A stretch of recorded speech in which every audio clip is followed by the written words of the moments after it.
Good afternoon, everyone. Welcome, welcome. Thank you so much for coming out today. I was just saying to this table over here that I'm so glad folks are joining us in person with the beautiful sunshine we've got happening here today. So I'm Cassie Adams, and I am the Senior Director of Operations and Mission here with ALS Northwest, and always excited to spend this day with all of you to learn more about ALS research and everything that's been advancing in the last year. So I want to just quick share, for those of you who might be new to the community or watching online today, ALS Northwest is a nonprofit organization here in Oregon. We support people living with ALS throughout Oregon and Southwest Washington, as well as their families, caregivers, and community. And every year we are supporting around 550 to 600 people living with ALS in this region. And it is incredibly important to us to not only provide support and advocacy, but also to help advance research. So every year we hold this symposium as an opportunity for all of us to come together. We've got some great speakers joining us this afternoon. And this day is really all about you asking questions as well. You'll notice some paper and pens on your tables. We encourage you as the presenters are speaking this afternoon to jot down your questions, and you're welcome to pass them to any of our staff or volunteers between sessions today. For those who are viewing online, because we are live streaming this and recording for later viewing, we encourage you to also put your questions in the chat, and we will do our best to answer those today. So one thing I just wanted to mention before I introduce all of our speakers is just having gone to this symposium and heard our speakers over the years, I'm just always hopeful every single year that I hear about the advances in ALS research. As we all know, ALS is a very complex disease. There's a lot of very, very smart people working towards finding treatments and a cure, but we're not there yet. It's an expensive process to look at research, and every year that we come, I'm just struck by how many really passionate, dedicated people are wanting to be a part of discovering new treatments and finally putting an end to this disease. So thank you to all of our presenters and our clinicians and all of the great people who are doing work on ALS.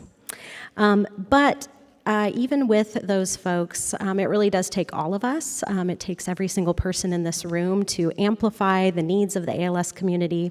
If you yourself are living with this diagnosis, participating in research opportunities and clinical trials. And today is really all about learning and coming together to find new ways to beat this thing.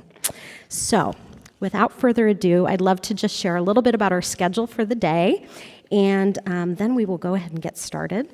I did want to give a big shout out to our sponsors who help make today's event and many of the events we hold possible. Providence Brain and Spine Institute, and they couldn't be here with us today, but we've got Susan over at the table if you want to say hello to her. We've got our friends over at United Access, Mitsubishi Tanabe Pharma America, who's also here today, PTC Therapeutics, and Amylyx, and we're very excited to have Betts Peters from the OHSU Renew program over there, who are working on brain-computer interface. So I really encourage you during the break to take a little wander around the room, learn a little bit about these groups and what they're working on. All right, so first up this afternoon, we're going to be hearing from Dr. Nicholas Olney, who is the clinical director at the Providence ALS Center right here in Portland. Will be followed by Dr. Matthew Harms from Columbia University, and he will be giving a talk on what ALS does to neurons and how drug development aims to fix it. We'll be taking a break, and then we'll be hearing from Dr. Joe Beckman from Oregon State University. Many of you who have been coming to our symposiums in the past have heard from Joe and his great work around copper ATSM and SOD1, so we're excited to have you back. And then we'll be hearing from Dr. Paul Mehta with the CDC's National ALS Registry. And he's going to be talking about how the registry really looks to help answer questions around prevention and around what really is causing ALS and how each person can participate. And then we'll wrap up with a live Q&A session with all of our panelists. And again, encourage you to jot down questions as we go through the day. And just a quick note, you are welcome to get up, stretch your legs. We've got refreshments in the back, and the restrooms are just right through the doors to the left. Without further ado, I'd like to welcome up Dr. Nicholas Olney from the Providence ALS Center.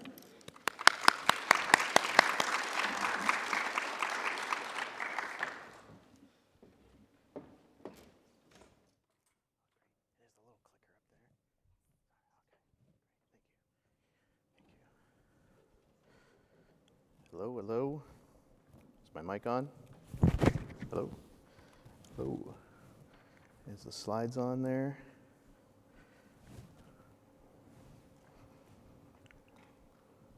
Just checking. So I'm Dr. Nick Olney from the Providence ALS Center. I direct the clinical trials and the ALS research. This picture here, there's a picture up there. Oh, the picture there? All right, there. I can see it down here. All right, we're good.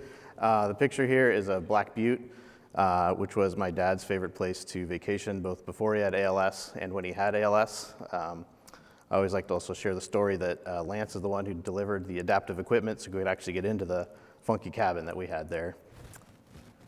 So this is my dad, Dr. Rick Olney. This is me back when I was a caregiver for my dad with my family. I often talk about my dad with patients. I think seeing the devastating things that happened with someone with ALS firsthand is what really drove me to learn more about ALS as much as I could. I just kept coming back to ALS, and it was still, heavy work. It could be emotional, but this eventually led me to want to get into clinical trials. So I met with Dr. Goslin here at Providence, and I've been a part of the clinical trials for the past 5 years, really just because I want to be a part of the winning team that will find effective treatments against ALS.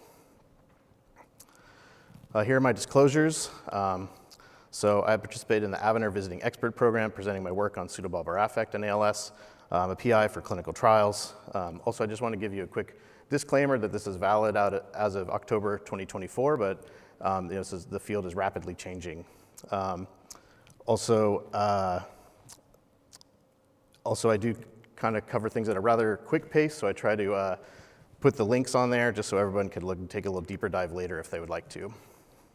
So first thing I like to talk about is just clinical trials 101 when anybody's interested in trials. So the first phase really is the first time that the drug has been in humans. So it's passed a lot of the animal safety data, but really this is kind of the human guinea pig time, so to speak. This typically is 20 to 50 patients, and these trials typically are not coming to the Northwest. Phase 2 trials traditionally has been safety trials, or there'd be multiple different dosages looking for the sweet spot of the right dose to give, balancing with side effects. And then phase 3 is the placebo-controlled trial. So this is where people traditionally were randomized 50-50 to drug or placebo. And over the years, they've gotten more creative of getting 2 out of 3 randomization, even 3 out of 4. And there's also ways that we've mixed in placebo into phase 2 trials, which I'll highlight here. So I have a lot of patients when they're first diagnosed wanting to talk first about clinical trials, but I always say first you want to get plugged into your local team clinic. I also like to make sure and go over FDA approved treatments, and I think you want to know what those are first to just know the data we have for things that have been FDA approved. So I'm going to take a few minutes and go over that now. I also, if you're going to screen for a trial, you need to have these stable for about 30 days before you come screen. So Relia-Tech, the very first compound to come out, had the New England Journal of Medicine article in 1994.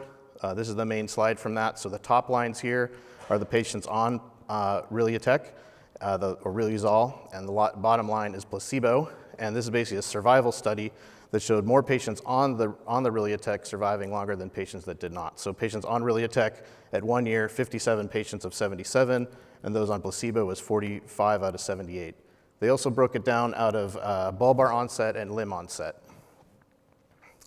And then the second paper was in Lancet 1996 to really determine the dosage. So here they used 959 patients. They had groups of placebo, 50 milligram group, 100 milligram, and a 200 milligram group. If you look at the middle graph here, that's the one that they end up moving forward with, which is the best kind of benefit to risk ratio, the main side effect being liver toxicity. So if you're on this drug, you do need to check your liver panel. But this gave us the dosing of the 50 milligrams twice a day, which most patients are recommended or offered.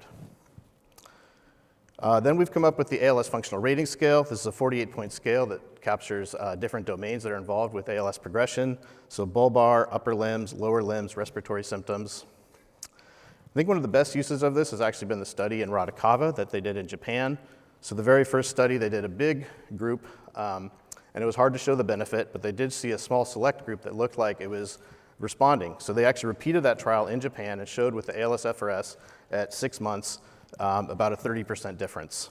Now there has been some negative data out of Europe. I still feel most of the European governments are not paying for the Radicava, but I think if you look at some of the retrospective data we've had in America, it does look like there's a signal there. And I do also like to look at this paper by Dr. Scheffner, which was some post-hoc analysis of that initial trial. Here you can see the top line is patients on Radicava, and the bottom line is the placebo. And then there at 6 months is where the placebo starts to actually get the Radicava, and you start seeing this kind of almost rescue effect, so to speak. So it's not 30%, but I think it does have a signal that it's doing something there. So, and there's a zoom in on that graph. And I think some of the initial side effects was that it was an IV administration, so a lot of that was kind of the branching point. Do you want to do an IV medication or not? But now there's this oral one that the bioavailability looks the same. So I think at this point, it really just comes down to, will insurance cover it? And I still talk about this with all of my patients as just as something to consider. I certainly don't want patients paying thousands of dollars a month to take it, but if we can get insurance to cover it, I think it makes sense, and the side effect profile is very good.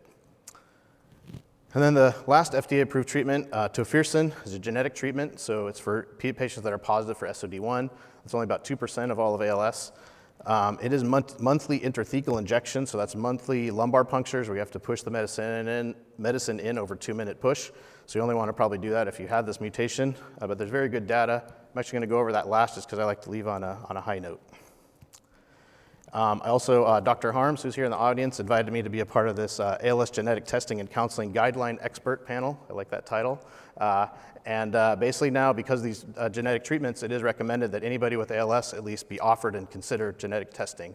And certainly with the advent of tofersen and this paper, I think genetic testing has certainly gone up significantly in my clinic. Then going back to just some general phases of trials, I wanted to go over quickly some trials that have been active at my center as an example. So one phase 2 trial was AT-1501. This trial was basically a dose escalation study, so it was IV.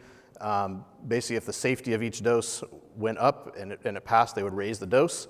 The results are still pending, but I do hope they'll move on to phase 3, and so far the safety data all looked very good. And everyone on this study, again, got drug.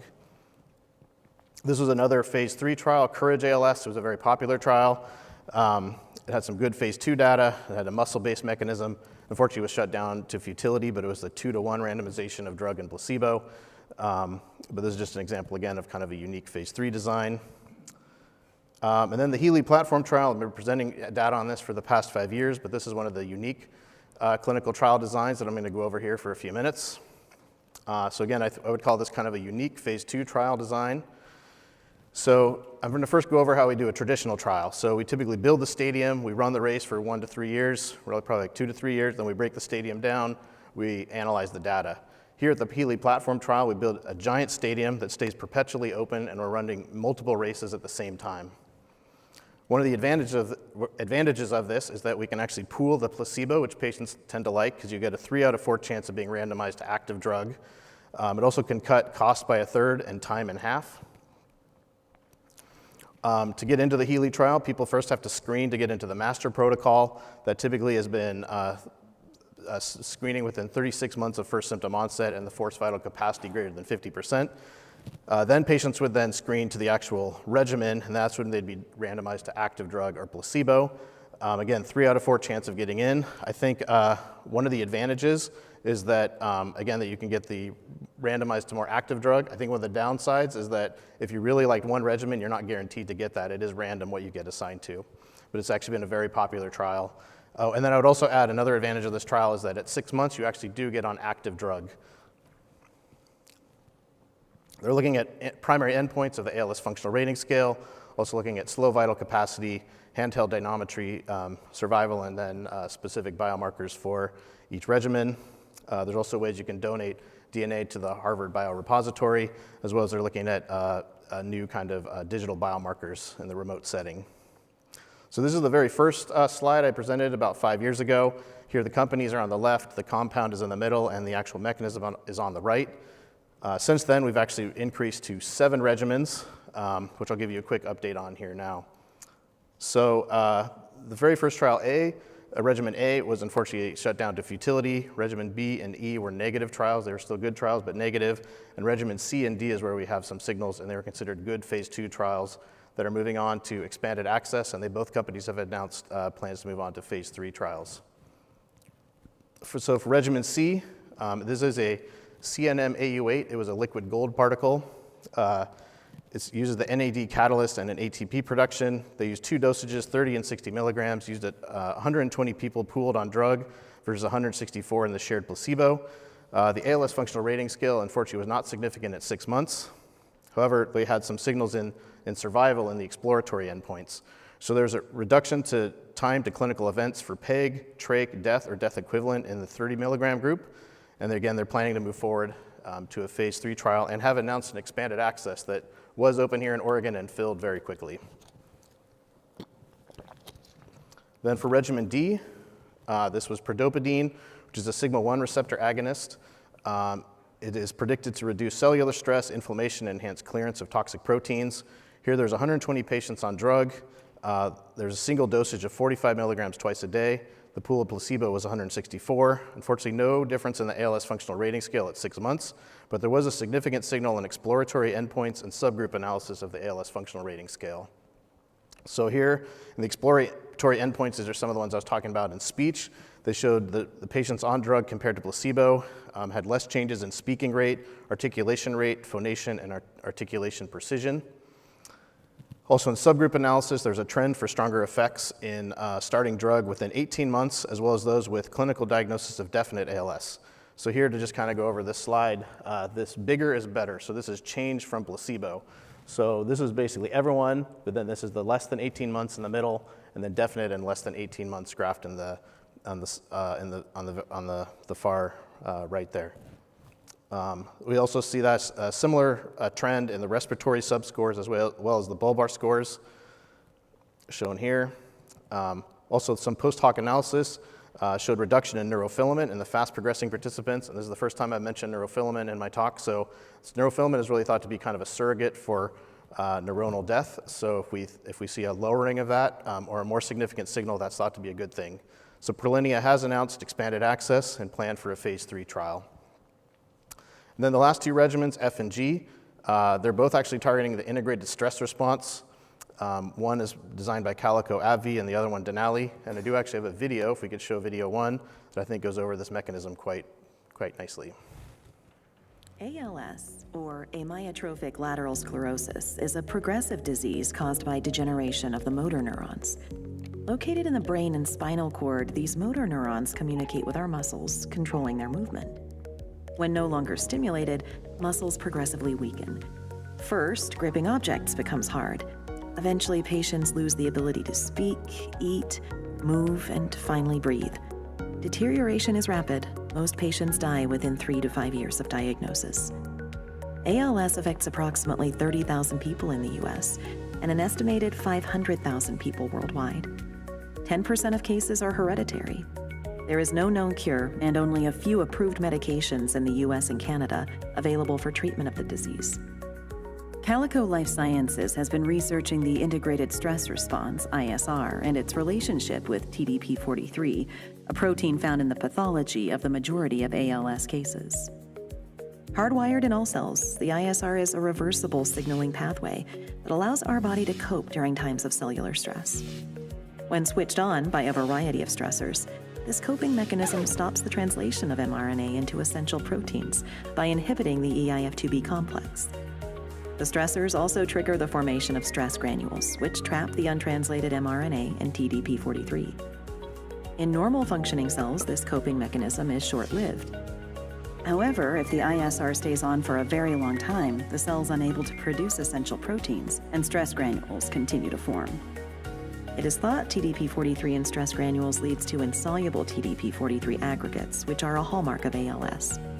Our hypothesis is, at that point, the cell is overwhelmed, it shuts down, and the neuron dies. Based on this research, Calico, in collaboration with AbbVie, is investigating a novel therapy that directly activates EIF2B, which we hypothesize will return the cell to normal function, preventing neuronal death.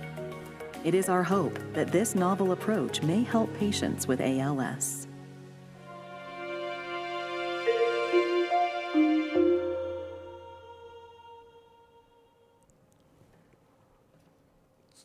So I thought that was a cool video. It would also take me like 50 million years to animate something like that in PowerPoint. So anyway, but I'm also excited about this pathway. That was the Denali version of their infographic. But both of those regimens filled very fast.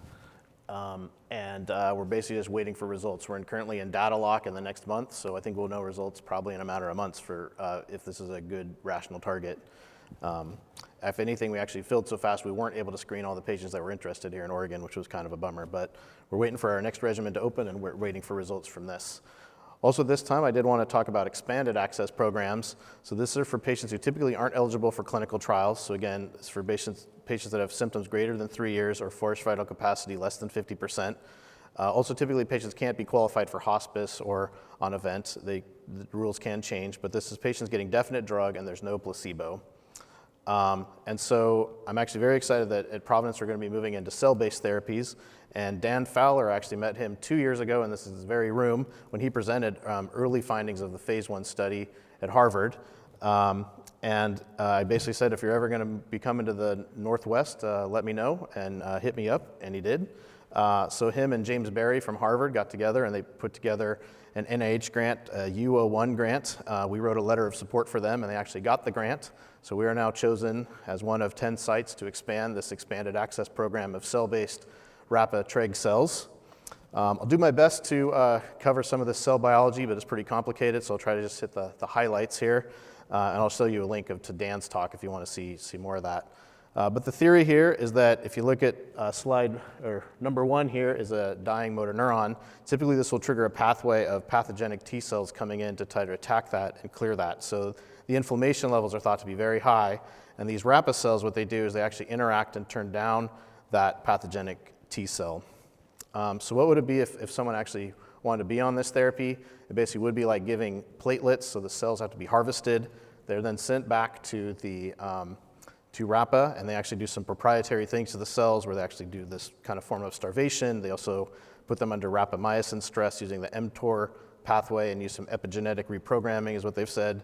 Then they actually send the cells back to us, and then we do up to 4 infusions. It does depend on how many cells are actually harvested. And the first question is is this safe and feasible? So then after this, these are some of the early data. I think these are just one patient, and basically we're trying to get more of the good cells or the good anti-inflammatory cells. And what Dan has done here is labeled them with the FOXP3 and the GATA3. And you're basically trying to get more cells in the box. So the left is patients before, like the natural kind of baseline of these cells, and it's about 0.1%, like 1%. And then after these infusions, they go up to 37%. And then similar trend here with the other cell marker. He's also shown using cell markers. If you look at the very left graph, the left is the kind of the inflammatory signal in these cells beforehand, and then afterwards it goes down. They also were tracking clinical measures. Again, the phase 1 study was initially 9 patients and then increased to 12 at Harvard. But this is the prediction over a few months of the changes in the slow vital capacity historically. That's the A through G. And H, there was less change in the slow vital capacity. So still a very small study, but I think it's an interesting idea here for sure. So the objective here primarily is feasibility and safety, but in talking with Dan, I just talked with him a couple weeks ago, and so far there was no major side effects to the phase 1 study, and they're up to 50 infusions so far with no major side effects. They're also planning some really cool science here, going to be collecting slow vital capacity, other clinical measures, piloting some unique remote monitoring, and then they're mostly going to, since there's no placebo here, everybody's getting these infusions who qualifies and enrolls. They're going to compare these to historic databases. If you want to know more information, Dan gave a really great talk, Dan Fowler. If you look up everything ALS RAPA, this talk will come up and he talks about this. I just talked about it for 2 minutes. He talks about it for like an hour. But it's a really great talk, and he's a great speaker as well. So very excited for it to be moving into cell-based therapies here in the Northwest and at Providence. And then I saved the best for last. So this is the ALS genetic therapies. So just to go over this, so we think about 10% is genetic, 2% is SOD1. Generally, these genetic mutations will either cause loss of function or gain of toxicity. We have mounting evidence that SOD1 is a gain of toxicity type of protein. So this is a bad protein that causes ALS. To go over kind of the dogma of cell biology here, to recap, so we have here DNA that then makes RNA that then will go to the ribosome and become a protein. So what we do with the antisense oligonucleotides is it's an RNA that actually binds the RNA here in the middle. So that's the regular RNA is the blue and the ASO is the red, and it blocks it before it ever becomes that bad protein. So I've actually been hearing about this technology for about 20 years, even back when my dad had ALS, and Tim Miller was someone who was a fellow that trained with my dad. So when I was even pre-med, I actually shadowed him in his ALS clinic about 20 years ago at UCLA. Or UCSD, sorry, and he was actually in the Don Cleveland lab, actually looking at the basic science and the mouse models of these, and he's probably one of the main kind of spokesperson and neurologist who's really pushed this technology forward and getting this science into humans and proven the safety and those kinds of things. So I was very excited that here at Providence we were part of the VALOR study, which was an SOD1 ASO called tofersen, intrathecal delivery, and this resulted in a paper that came into the New England Journal of Medicine. Again, Tim Miller was the first author here. So I'm just going to go over the highlights here very quickly.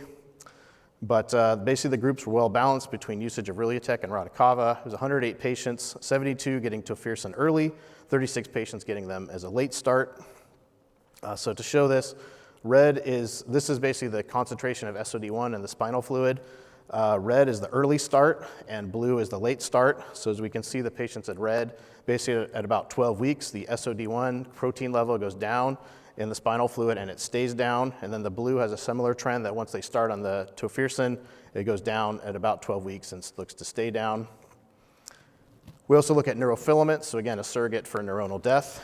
We see the neurofilaments start to go down around 12 weeks after the early start group in the red, and we see a similar trend there in the blue group. So I think this also shows good target engagement with other further support by the neurofilament biomarker going down. We also, when we look at clinical measures here, we see the ALSFRS. Unfortunately, at the 28-week mark, we did not see a significant change, but if you start looking at the open label extension where everyone's getting drug, we start to see a more significant stabilization and separation there of the curves. There are probably less people in those curves as we move forward in time, but I think that's actually still for clinical trials pretty impressive. Then we also look at the slow vital capacity, seeing similar trends again of stabilization after there's more time in the open label extension. And we also see a similar trend in handheld dynamometry. And we also look at survival curves, so those red getting the tofersen early had longer survival than those blue getting it later.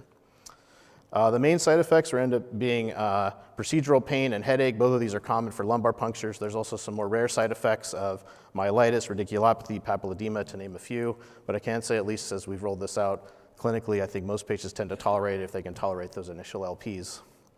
So I've gone over the main findings of VALOR on that New England Journal of Medicine paper.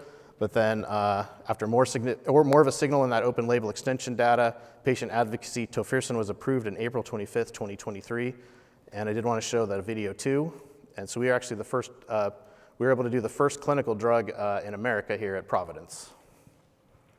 This is the news story showing that, about 2 minutes. The FDA recently approved what could be a groundbreaking treatment for ALS. And today, a man from Hood River living with the disease became the first person in the country to receive the new drug. Fox 12's Paulina Aguilar was there for the whole procedure. She joins us live now from Northeast Portland with his story. Yes, Terry Smith is officially the first person to receive this injection, and I spoke to him before and after the procedure.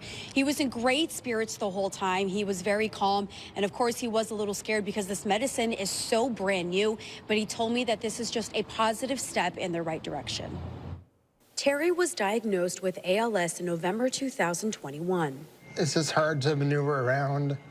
My walking has decreased quite a bit. You see people just walking now and stuff, and you kind of envy that. Terry is part of the 10% of those with ALS with a specific genetic component, and he's part of the 2% that have a specific gene mutation, making him qualified to receive the very first injection of Qalsody, a medicine that could slow down the progression of ALS. is more positive to me than a negative.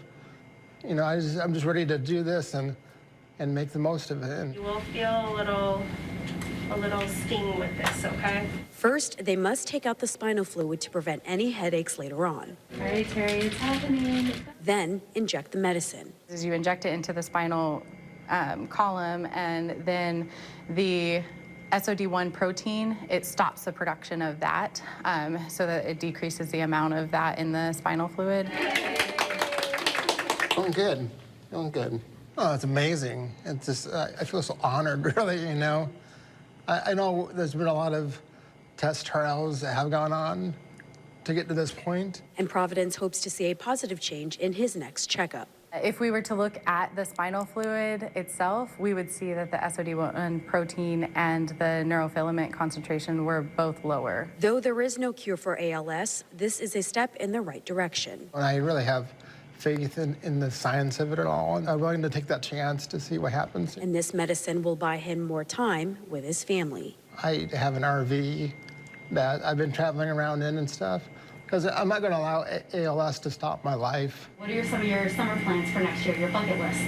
Hopefully go up to Alaska would be a great bucket list, I think.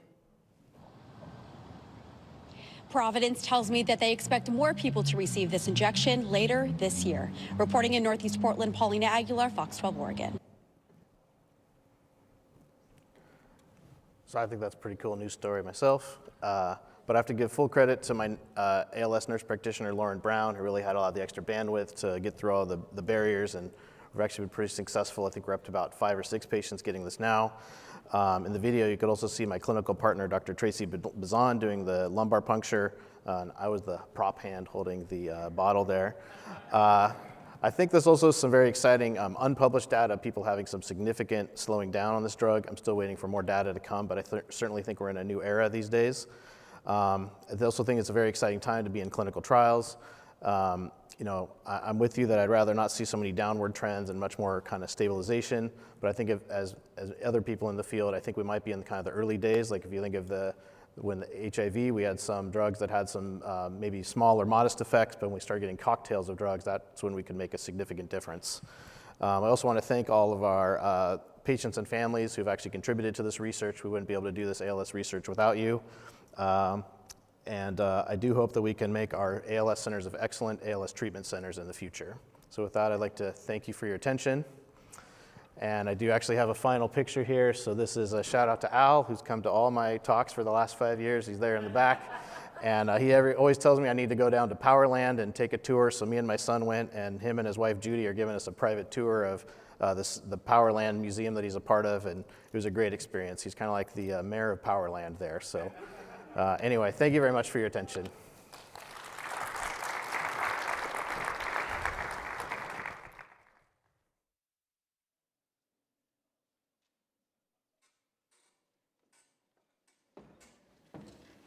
Thank you so much, Dr. Olney.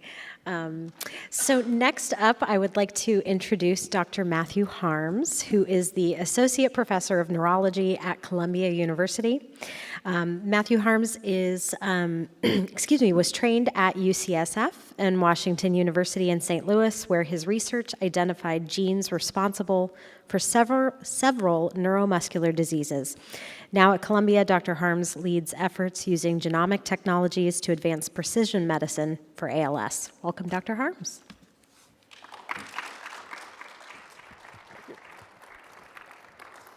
Thank you very much. Actually, while I was at UCSF, I had the privilege of working with Nick's dad very briefly, and one of the reasons that I went into ALS was because of how inspiring he was. So today I thought I would talk about work genetics into my talk. That is definitely my area of expertise, but I thought it would be good for us to go back and actually address some very basic questions. What does ALS do to neurons? How does that cause the symptoms that people wrestle with? And how is that understanding guiding drug development? But my story begins a very long time ago in the 1850s. So shown there on the right is what downtown Portland looked like during this era. But our story actually begins at the Salpêtrière Hospital in Paris around that same time, when the gentleman shown there with the medal on his chest, Jean-Martin Charcot was first studying patients with this malady, where he noticed that people would develop weakness and atrophy that was, of course, progressive and led ultimately to their passing away. And by 1875, he called this sclérose latérale hémyotrophique. I obviously didn't take French. And as you can see, it basically translates into amyotrophic lateral sclerosis. And the amyotrophy refers to the muscle wasting that's seen on physical examination, visible to the human eye.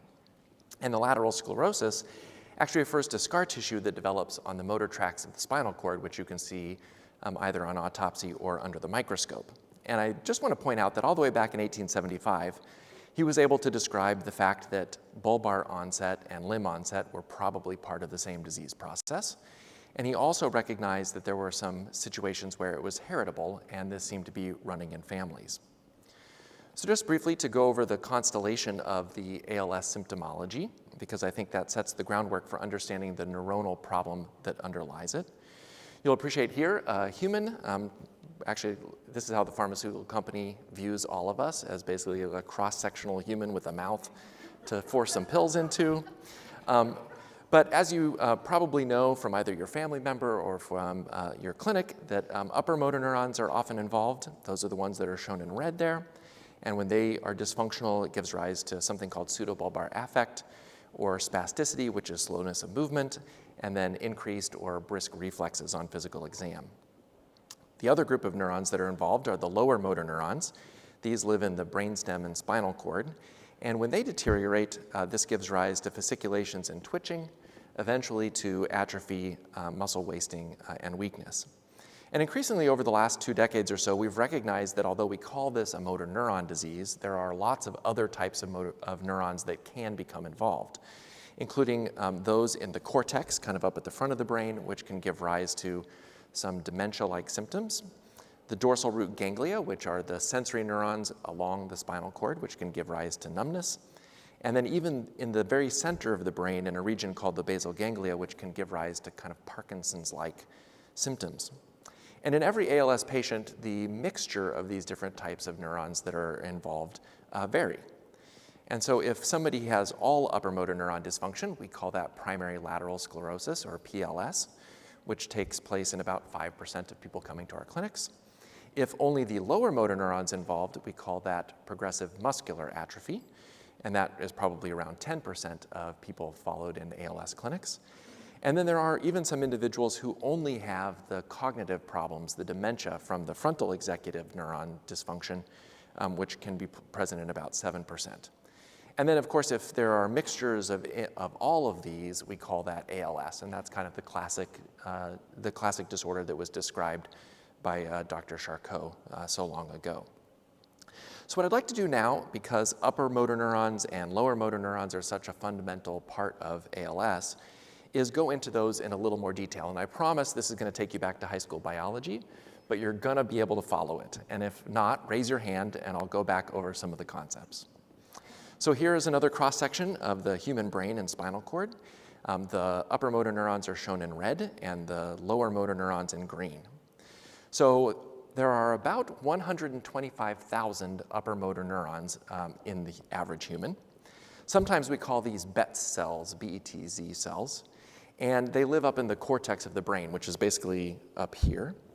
And their job is to actually initiate movement. So they're the first signal that is going to tell your muscle to contract.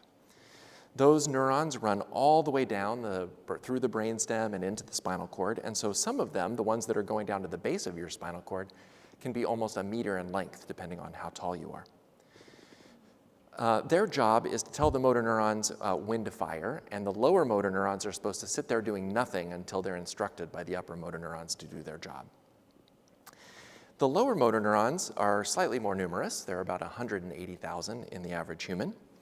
We often call these the anterior horn cells because they live in a region of the spinal cord called the anterior horn.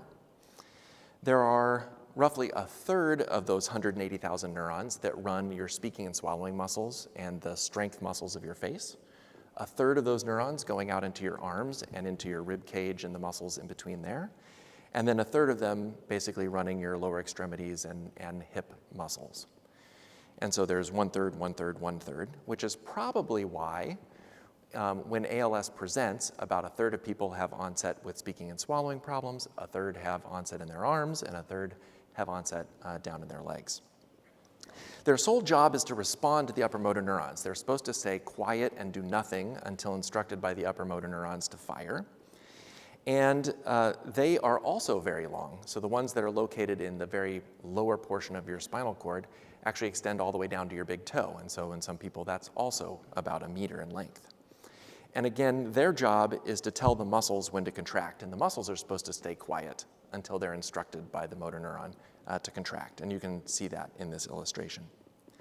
Now, you've seen a lot of schematic diagrams in my talk and probably in others and on websites and so forth that are focused on ALS. But what do these cells actually look like if you look at them under the microscope? So I'd like to now take you kind of in a zoomed in fashion to show you what each of these types of neurons looks like. So here's a schematic of the human brain kind of cut down the center. And when you actually look at it after an autopsy, this is what it looks like. And we're going to focus in on this little area right here, which is the motor cortex. So we're going to look at first where the upper motor neurons live and what they look like. So if we zoom in on that, you can kind of see the little undulations. And when you look at them under the microscope, those arrows are starting to point to the different layers where the different neurons live. And if you look at the one on the left-hand side, those little tiny, slightly brighter dots are the upper motor neurons, the BET cells. And you can see there are millions of neurons around, and only a few of them are those upper motor neurons. Now, if we're going to zero in on this region here to take a look at what those BET cells look like, we'll zoom in, and they kind of look like triangles. And if you looked at them in 3 dimensions, they would be more like pyramids, and so they're called pyramidal neurons. So they're shaped like pyramids. And if you stain them with a slightly different type of stain, you realize that they're not just the cell body, but they've got all of these little protrusions sticking off of them. Those protrusions are called the dendrites to receive signals from other neurons, and then the axon to convey the signal on. And conveying that signal on is what I'd like to focus on next. How does that happen? How do neurons communicate with each other and communicate with the muscle to bring about muscle contraction? So I already showed you one old white guy with a medal on his chest. So here's a second white guy with a bunch of medals on his chest. Does anyone know who this is? So this is Samuel Morse, the inventor of the telegraph, which I think is one of the best ways of illustrating how neurons work and how they communicate to each other. So here, arrayed across the screen, is basically how a telegraphic message originating at the Salpêtrière Hospital. We've discovered ALS. We want to tell you about it in Portland, Oregon. How is that signal going to get all the way over to Portland? And so the very first thing that has to happen is that the Salpêtrière, there has to be a signal initiator that's going to start the signal. Tap, tap, tap, tap, tap, tap, tap. That creates an electrical signal, which is going to run on cables, electrical wires, through the transatlantic cable. That's going to arrive in Nova Scotia. I put New York because that's where I'm from, but kind of the same idea. It's going to arrive in Nova Scotia. Someone's going to get that information and then start a new telegraph, and that's going to travel across the transcontinental wires to arrive here in Portland so that the people in Portland can know that there's this new disease that's been identified called ALS. So you have to have a signal generator, the wires, you have to have a signal interpreter and translator, and another signal generator, more wires, and then finally the signal translation. And so if we now map on the upper motor neuron, lower motor neuron muscle component of ALS, basically that's what's happening. The upper motor neuron originates the signal, travels down the axonal wire, it gets relayed to the lower motor neuron, which is like the New York City relay station, and then the signal gets translated, sent on a new axon, on out to the muscle to tell it to contract. So how does that happen? So this is a close-up. On the left-hand side is the cell body of a neuron, all the way either in the brain or in the spinal cord. And then that long wire, the axon, that could be 1 meter in length is illustrated by the long rod section.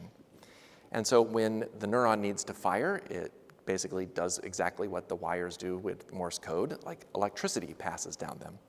So shown here by those little electrical lightning bolts as it basically hops along the axon. It eventually comes to the very end. This little bouton over here on the left-hand side is magnified on the right-hand side. And so the electricity arrives there. And basically then the signal interpretation takes place by the release of chemicals that then go on to basically transduce the signal in the next neuron.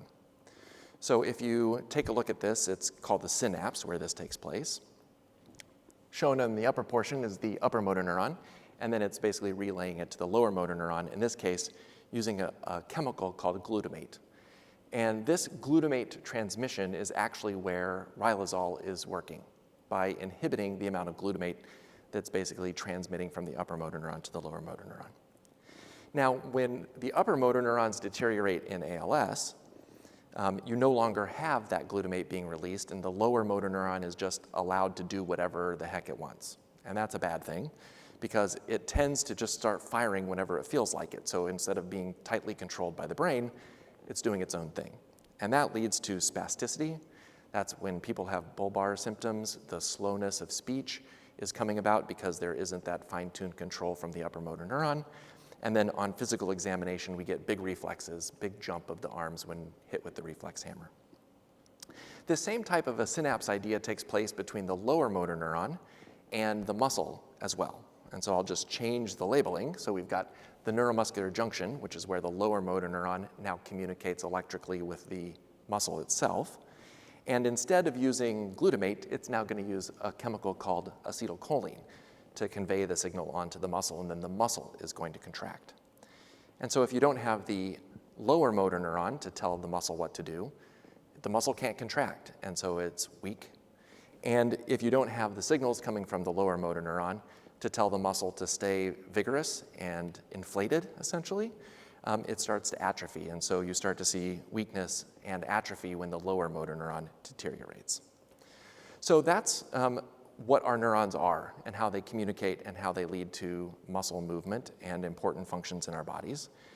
But I think what I'd like to talk about now is what neurons need to do in order to remain healthy. Because if we can figure out what neurons need to do to remain healthy and how they're becoming unhealthy, that will give us some ideas about therapies that we could develop for ALS. So healthy neurons need to maintain a Zen-like electrical state. They need to be off when they're supposed to be off, and then quickly turn on, and then turn off. And the way they do that is through maintaining ionic balances across their axons. I'm not going to go into the details of that. That is a semester-long torture that every neuroscientist has to go through. But basically, if neurons can't maintain those ionic currents across their axons the way they're supposed to, they fire when they're not supposed to. And you may have seen somebody with muscle twitches. That's what's happening. If you've got fasciculations, one of those axons basically lost the ability temporarily to control the ions, and it fires inadvertently. So the next thing that healthy neurons need to do in order to do their job is to maintain what I would call a nimble protein distribution network. So if you appreciate the region of the neuron called the soma over here on the left, that's the cell body. That's going to be in the brain or in the spinal cord. But the synapses that I showed you, and the ones that are on the very far left, are the ones that are all the way out a meter away. And so the cell body, the soma, actually has to make everything that the distal end needs a meter away. And so it has to be able to shuttle all of those on little highways back and forth. Waste products from the synapse need to be able to make it back to the soma. Everything manufactured in the soma needs to be able to make it out, and the cell needs to tightly control where those are going and how they get there. In order to do that, healthy neurons also need to maintain a clean factory floor. So back at the soma, where you're going to produce all of those things and decide where they go, you need to basically keep that functional so that the trucks coming in to pick up the cargo can get out and the waste products can get dealt with. So it's essentially like an Amazon distribution center, if you want to think of it that way.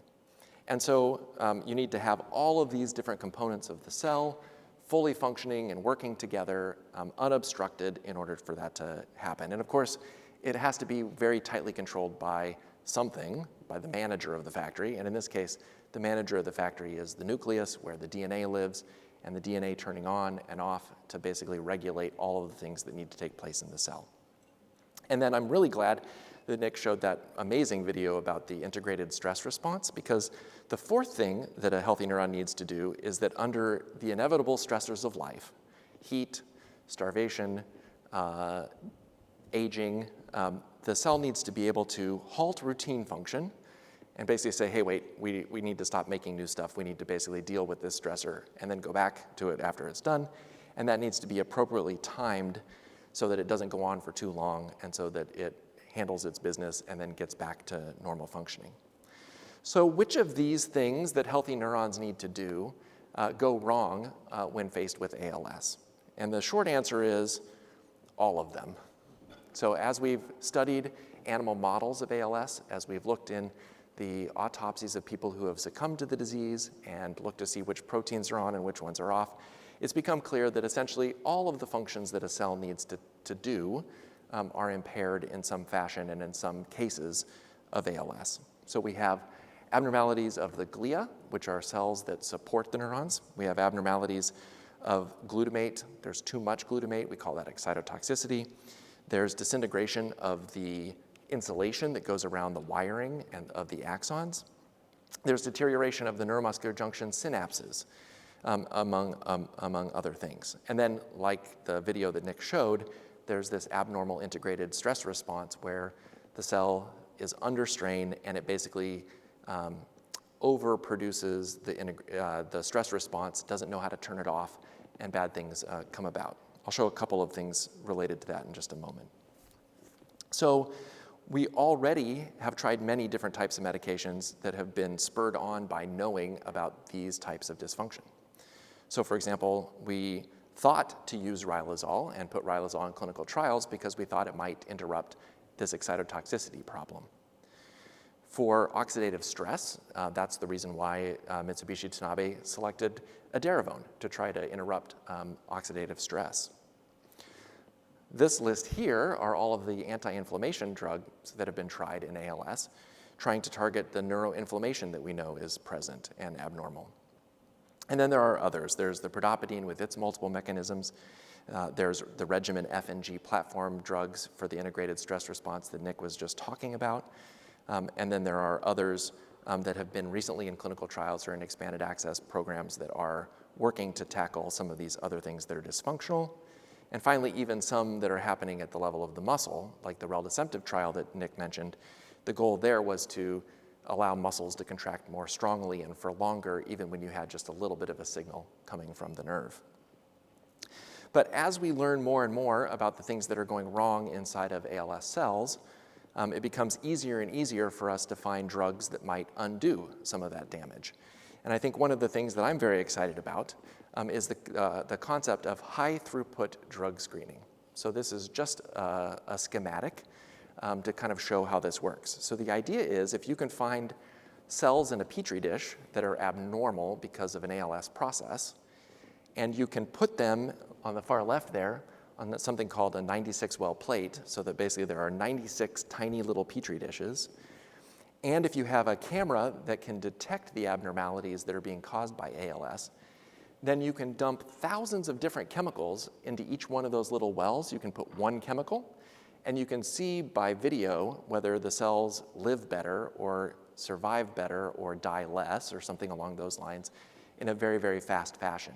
And so there are labs all over the world that are doing these types of studies on stem cells, on fibroblasts, on a new type of system called organoids, where you grow ALS, a whole bunch of different types of cells together in a ball. And these are a very fast and economical way to identify drugs that undo some of the damage of ALS. And many of the things that we're bringing to clinical trials these days have come out of these types of screens, which can sometimes look at thousands of different drugs. A very good example would be you take all of the FDA-approved medications that we know get across the blood-brain barrier and into the brain, right? We don't want to test the drugs that we know can't get to the brain. It needs to get to the brain. So you take all of those, 825 or something like that, and you do this type of a screen to identify the ones that undo the integrated stress response damage, for example. Or if you have a medicinal chemist, somebody who knows how to manufacture new types of drugs, they make a whole series of 1,000 that are very similar, very small differences one to another, and then you screen those to try to identify which one might have a stronger effect. So people are taking this approach to identify new pathways and to even boost them, right?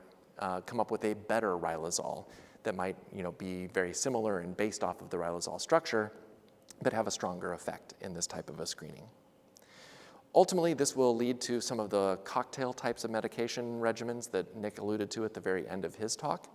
But I also think another way that we're getting at this is by what we're learning from genetics. So I will show you one slide that goes over all of the genes that we've discovered or investigated for ALS, and you'll appreciate that they've been discovered by the fistfuls, really, over the course of the last 20 years or so. It's slowing down a little. We've probably discovered most of the very common genetic abnormalities, and the ones we're finding now have smaller and smaller effects, but are still giving us clues as to which types of pathways are affected. And a new pathway that's not illustrated here because the gene was just published last month is called ARPP21, which gives us yet another pathway to go after. In the illustration from Calico, you saw something very similar to this, which is the number of 100 patients, basically unselected with ALS. And as the video alluded to, there's a family history of ALS in about 10%. If you do modern genetic testing in those individuals, you'll find basically C9orf72, SOD1, and then some very other rare disease genes. Now, if you take the 90% of people who don't have a family history of ALS and do that same genetic testing, which is now recommended, you basically still find lots of gene mutations, mostly still the C9orf72 gene, but the SOD1 gene, which is amenable to the tofersen drug that was in the TV newscast, and then some of these other rare diseases. I think what this emphasizes is that we still have more genes that remain to be discovered, and every time we find a new gene, we're identifying new root causes and new pathways that can go back into being a high-throughput screen to try to find drugs that undo or reverse damage from those types of abnormalities.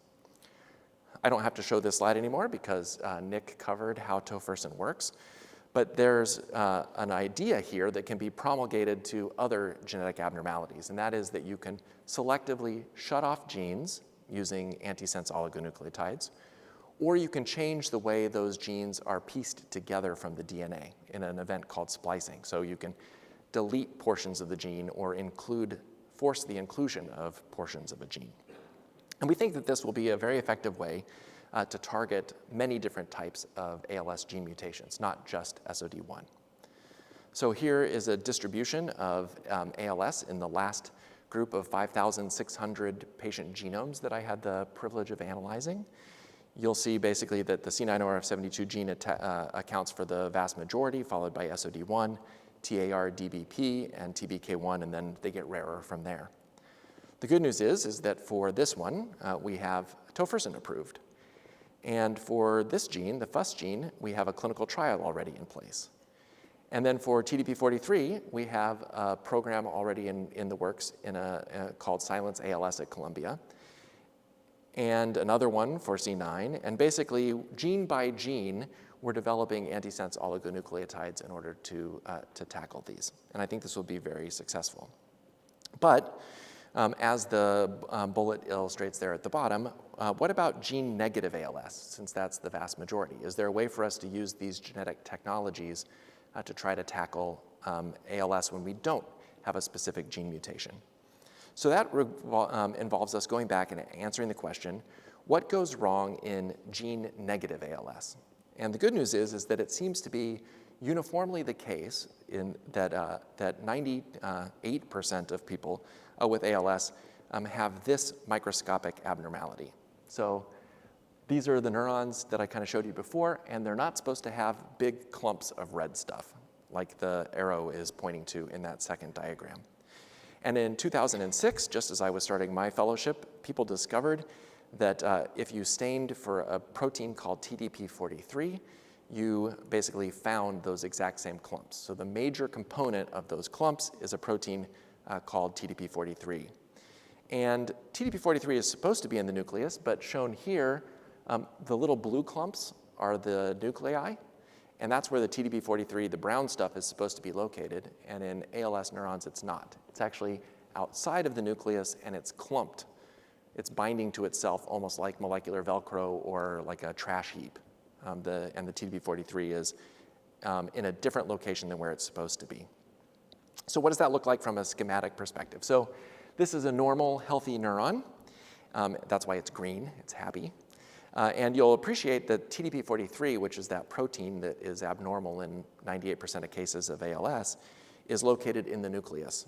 It does go out into the other area, the green area, but it usually goes right back into the nucleus, and it's supposed to do that, kind of shuttle back and forth between the nucleus and what we call the cytoplasm, the green stuff.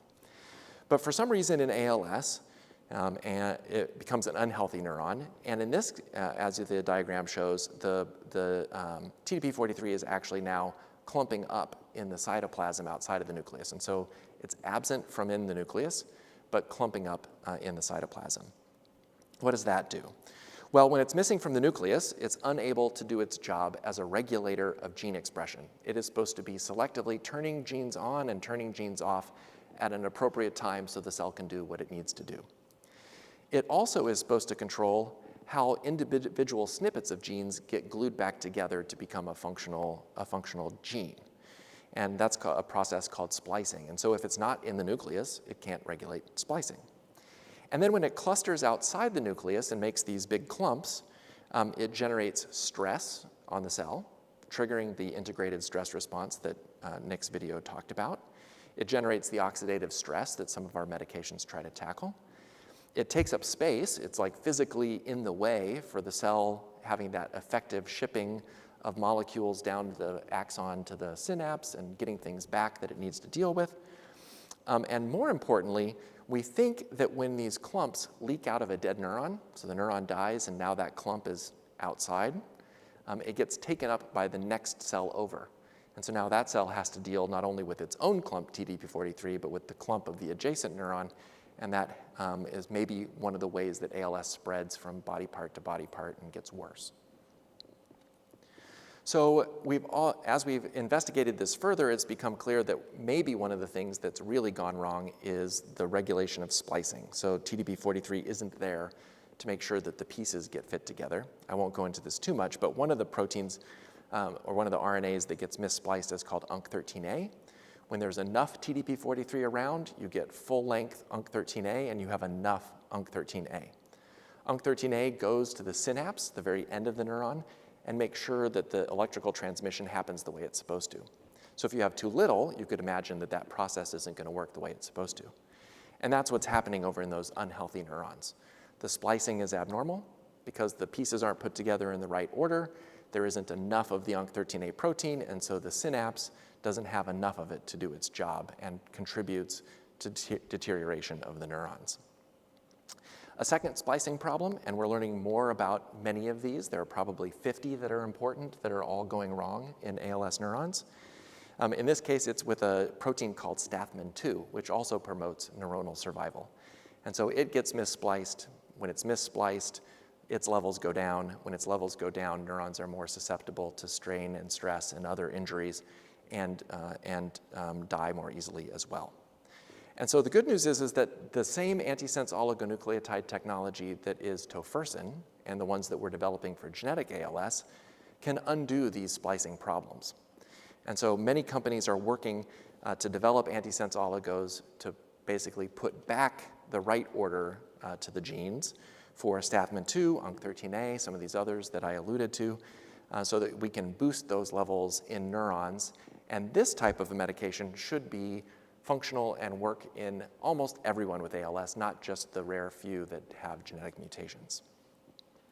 There are many other approaches to fixing the TDP-43 problem that people are undertaking. So one is to prevent the TDP-43 from getting out of the nucleus and from clumping up in the cytoplasm.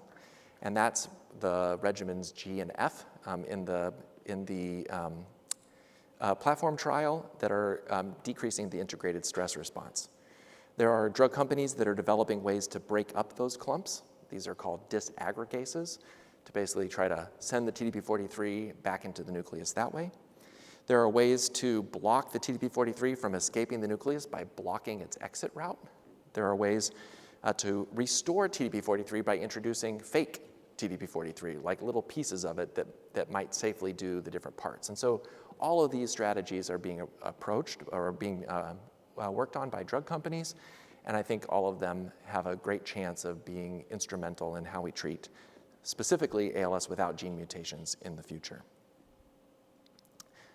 So in summary, motor neurons are extremely complex cells. I hope if you think about them as a telegraph relay, as opposed to the little tiny axons and more detailed summaries. You'll be able to keep that in mind. And I want to emphasize that understanding their healthy biology and the things we've learned about their healthy biology has been essential to even getting us to the place we are today in terms of drug treatment ideas. And so when you see research dollars being spent on basic science, it's not detracting from clinical trials or something of that nature. It's actually setting us up for the next round of better and smarter medications. It's equally important for us to understand what goes wrong in ALS, and one of the really fruitful ways of doing that is to identify additional genes which lead us to new pathways, which lead us to new targets for these different types of therapies. I'd like to hopefully leave you with the optimistic point that our modern drug development programs using things like the high throughput screening and these new genetic types of therapies are really revolutionizing the speed with which new medications are being identified and brought to trial for ALS. And finally, that I'm very optimistic, and I think many people in the field are, that the same types of genetic therapy technologies that we're using for genetic ALS will one day also be applicable and help us reverse some of the things that are happening in non-genetic ALS as well. So thank you for your attention, and I promise there's no quiz on the basic biology portion of this, and I look forward to taking some of your questions at the end of the day. Thank you.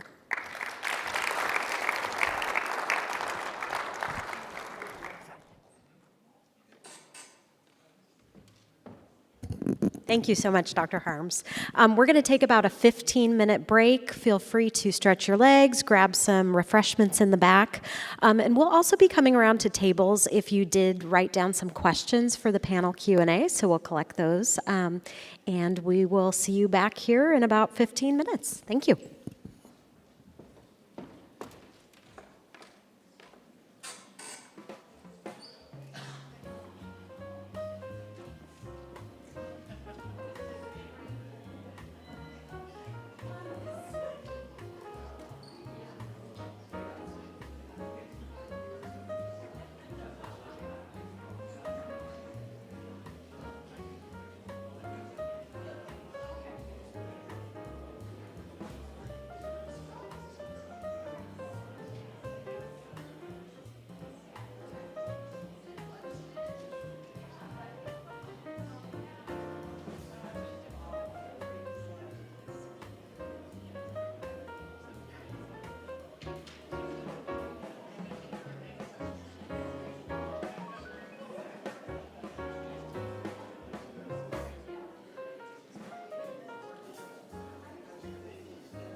All right, everyone. I'm so sorry to break up such great conversation happening. Well, that was a really, really interesting and engaging first half. I'm looking forward to our last two presenters and then a panel Q&A. So next up, I would like to invite Dr. Joe Beckman, who is from the Linus Pauling Institute at Oregon State University. And Joe will be giving a talk called What Killed Lou Gehrig? Revisiting the Mystery of ALS and SOD1. So a little bit about Dr. Beckman. He recently retired as the professor of biochemistry at Oregon State University. And for nearly 50 years, Dr. Beckman has studied a protein called superoxide dismutase, SOD1, and its role in defending the body from free radicals. In 1993, scientists discovered that mutations in the SOD1 gene were present in 2 to 5% of patients with ALS. Dr. Beckman will speak to how in the last 10 years, improvements in scientific tools reveal new clues to reinvigorate a cold case of what killed Lou Gehrig. Let's welcome Dr. Beckman.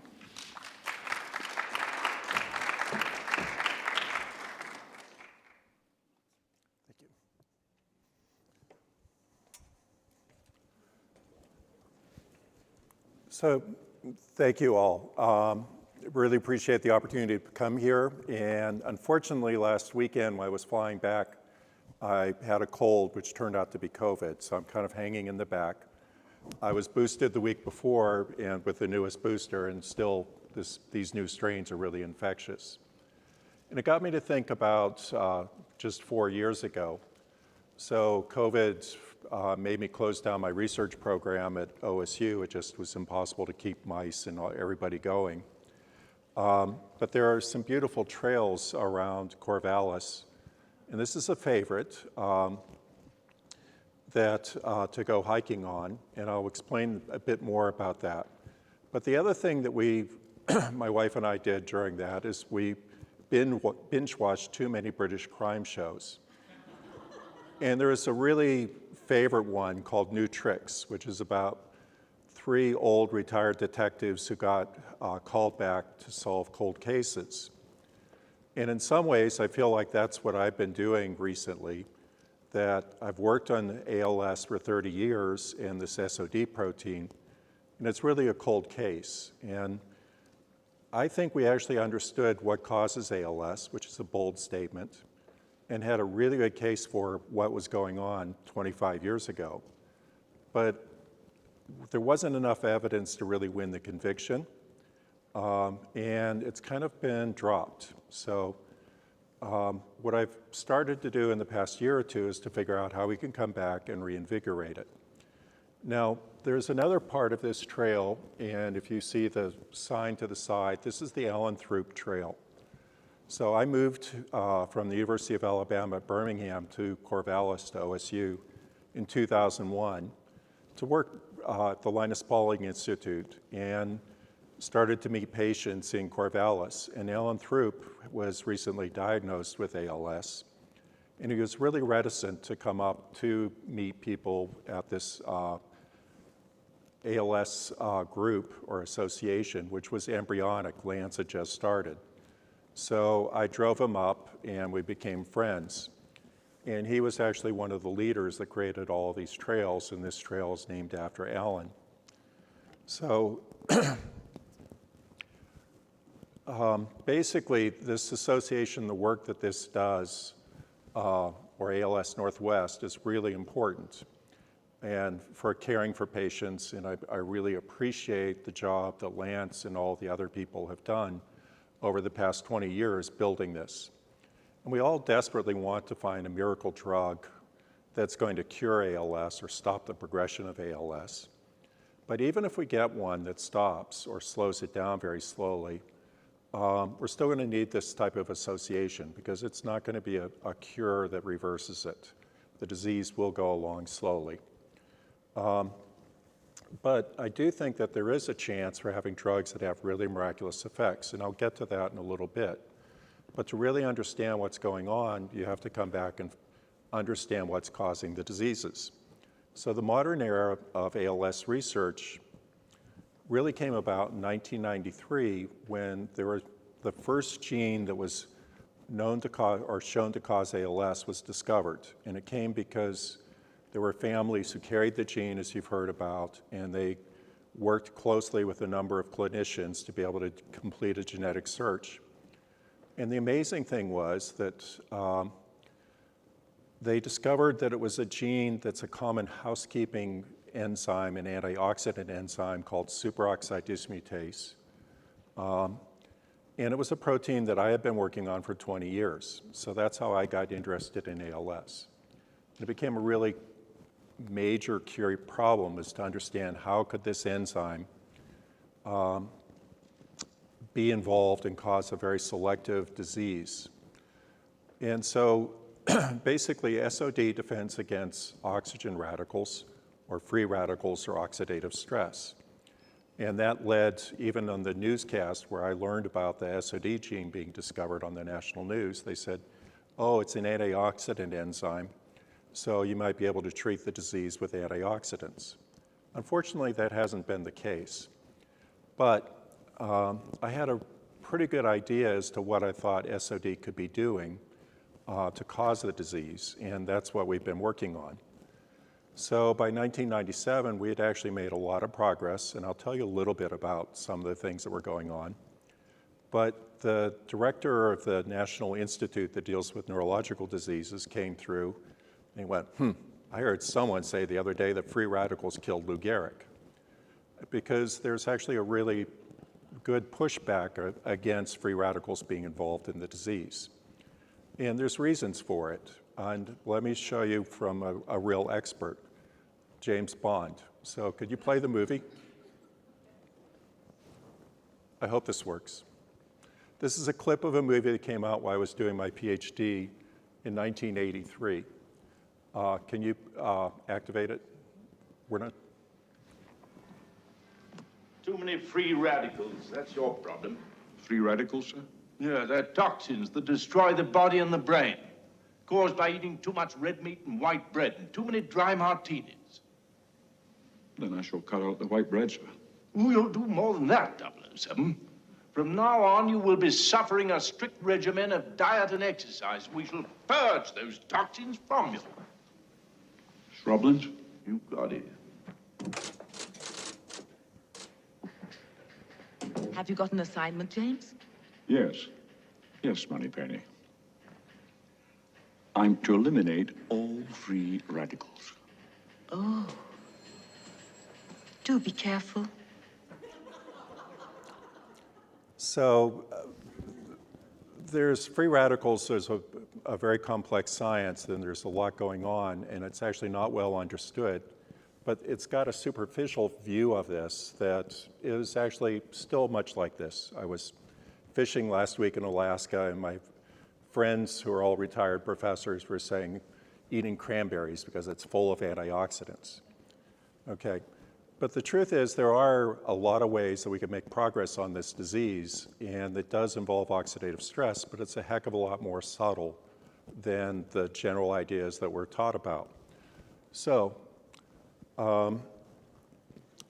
the ALS Association, it's been 10 years since the Ice Bucket Challenge, and now their new goal is to make it a livable disease by 2030, which is actually coming up on us really fast. Not fast enough for those of you who have ALS, but it's a laudable goal, but the question is how? You know, what are you really going to do? We're going to discover more genes, which has been ongoing, as you saw, very successful. And what I've come back is to start to come back and look at really our original work on SOD and ALS, and start to come back and think about that, and to look at it again as to how we can make further progress. So when this came about, we had discovered that there was a process that involved nitric oxide, and it modified amino acids, left nitro groups on proteins. And this is called nitration. And even by 93, we had shown this was involved in lots of different human diseases. And in fact, it was even shown very quickly to take place in both sporadic and familial ALS. And I believe SOD can catalyze that reaction, so that's what we postulated would be the cause of the disease. Now, one thing I would mention is that edaravone, which treats oxidative stress, was actually, the work in it says it inhibits tyrosine nitration. And it does, but the evidence for it's really poor. I was really grateful to see that the clinical evidence is getting stronger for its use. But there are ways that this could be made a lot better when you really understand how it works. And to show you, I wanted to mention that a lot of what we're doing now depends upon work that were students. Back in the day, we were working with Alan Throop, and several students that are in this picture, Blaine Roberts and Christine, worked a lot with the family. But we've continued this collaboration over the years. So the guy standing next to me, back when I still didn't have gray hair, is Luis Barbado. He's a neuroscientist who headed the Pasteur Institute in Montevideo, Uruguay. And we've become really good friends. And one of his students came and worked with me in '95, Alvaro Estevez. And it turns out that these people we're still working together. And in fact, Luis retired just this last November, so we went down to Uruguay and had a symposium, and we brought in people that we've been collaborating with. So essentially everybody at this table, we've been working together with sometimes for 30 years. Even the kids of some of these people are now working on ALS. So it was a really great opportunity, but we're kind of at the fringe of the ALS field too in many ways. So I titled this group The Radical Fringe.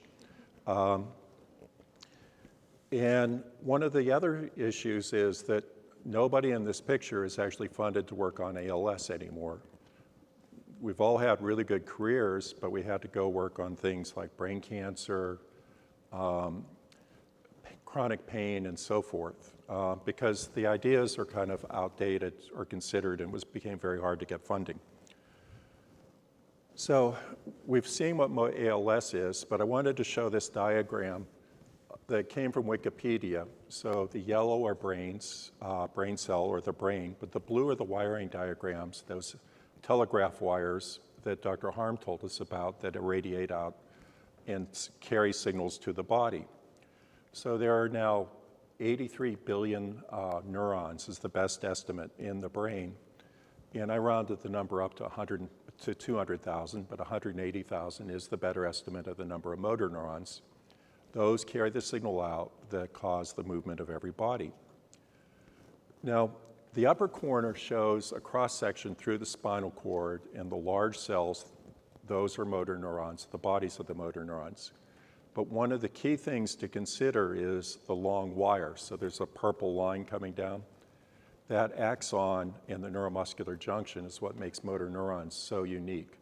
They're superhighways, and that's where the real vulnerability is. So we focused on the death of motor neurons, but the axons and the neuromuscular junctions are really key parts of this. And this idea of a factory floor being set up is really a key idea.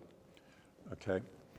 Now, the photograph I show of the spinal cord was done by Sam Chu. I'll show another image. But what's amazing is after a couple of months, all those motor neurons, the dark purple cells in the middle, disappear. And the bottom slide is stained exactly the same way, but the whole composition has been the scarring that Charcot described long ago. So SOD1 is the first gene that was described to cause ALS. It was the only one that was known for a number of years, but it still creates the best models of ALS. Dogs have a spontaneous form of motor neuron degeneration that comes from SOD mutations that's common in many breeds.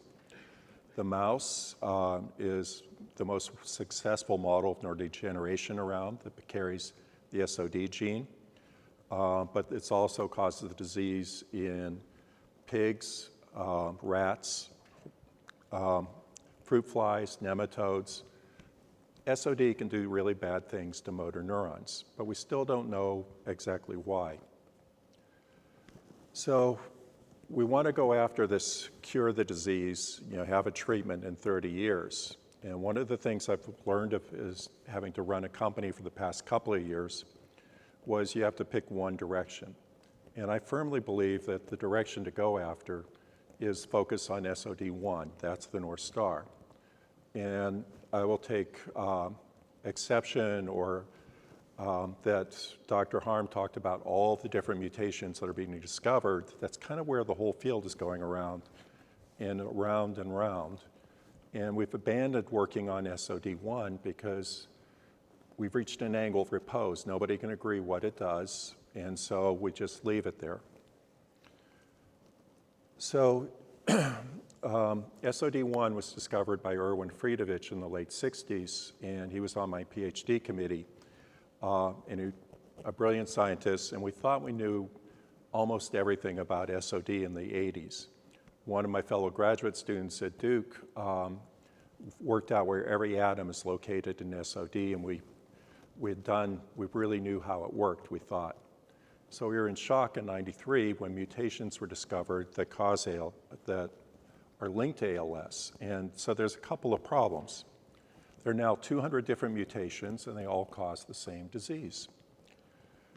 The SOD is only mutated in 2% of the cases, but what about the other 98%?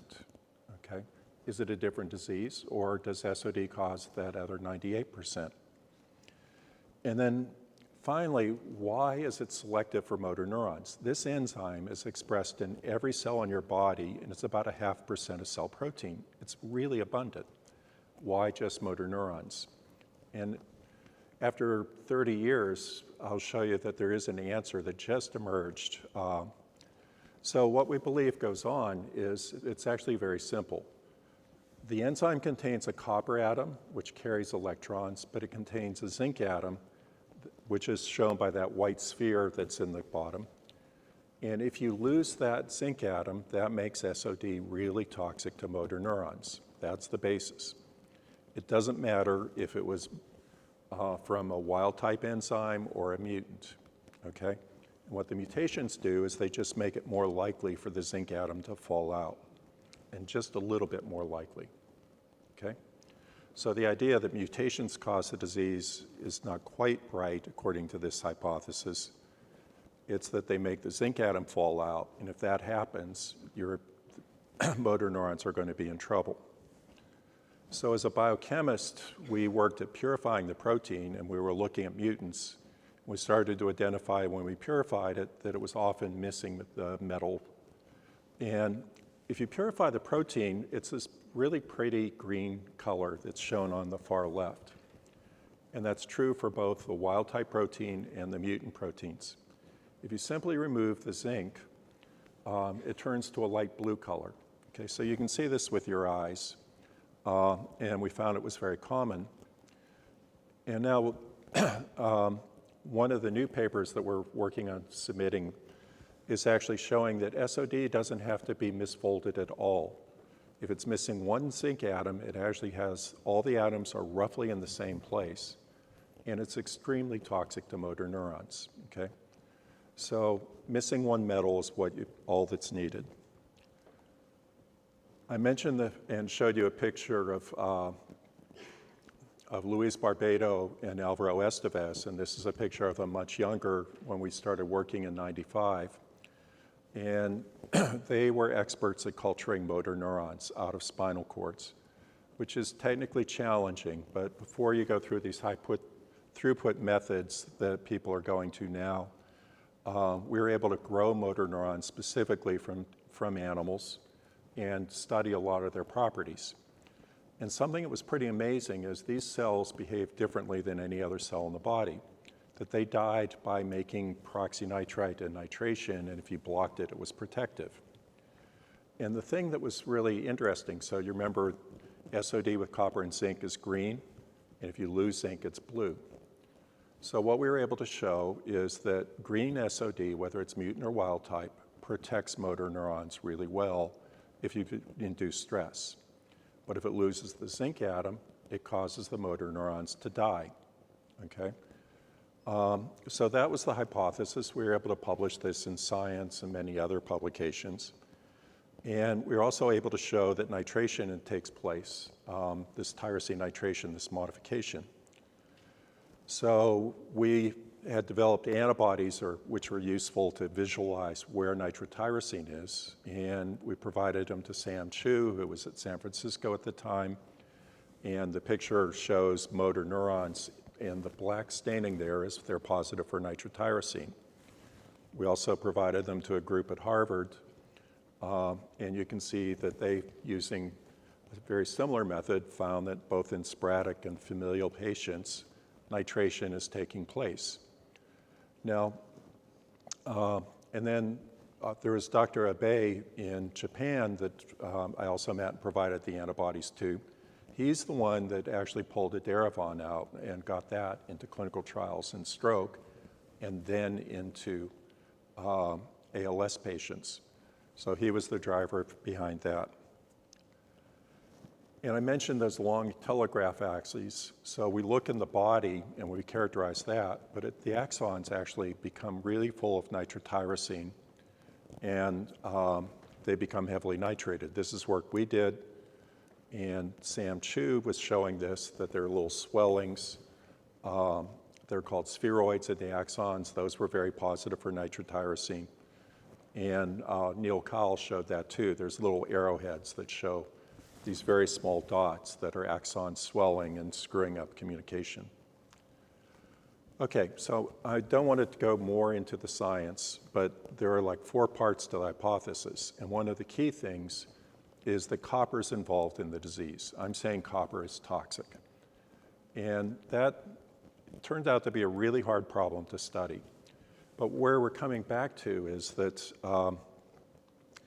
there's now 30 years of publications that many, many different clues. It's a really huge literature to go through and try to understand. And there's also major innovations in technology that really allow us to answer this in a different way. I'm going to show you a couple of examples of that. And these tools are really giving us new answers and progressing in the way to do that. But let me come back to the idea. I'm saying copper is toxic. And one of the reasons that the idea is kind of considered crazy is something that my former student Blaine Roberts and his colleague who was in Australia, Peter Crouch, did. And that is we could treat ALS by giving copper. And to do that, we had to give it bound into a molecule called ATSM that carries it into the brain. And it was extraordinarily protective in mice. And 10 years ago or so, I showed that we could effectively cure ALS mice carrying the SOD mutation by giving copper ATSM. It wasn't exactly a cure, but these mice always die at 130 days. And we were able to keep them alive for almost 2 years. If we took the drug away, they would develop ALS, and we could actually stop the drug and give it back. I mentioned that SOD is considered kind of passé. When we went to publish this, I started to realize just how far out this work was, because I went to 5 different journals, and the editors kept turning the paper back, saying it's not of sufficient interest. So it was really hard to publish this, and then basically people will use the SOD model, but the idea you could turn it off and on, nobody really paid much attention to it, and nobody's actually repeated these results since. Okay? Now, copper ATSM, there was a private company that took it and went into clinical trials. The phase 1 looked positive, and the phase 2 was ongoing in Australia, because the Australians were the ones that realized that this could be a very powerful therapeutic.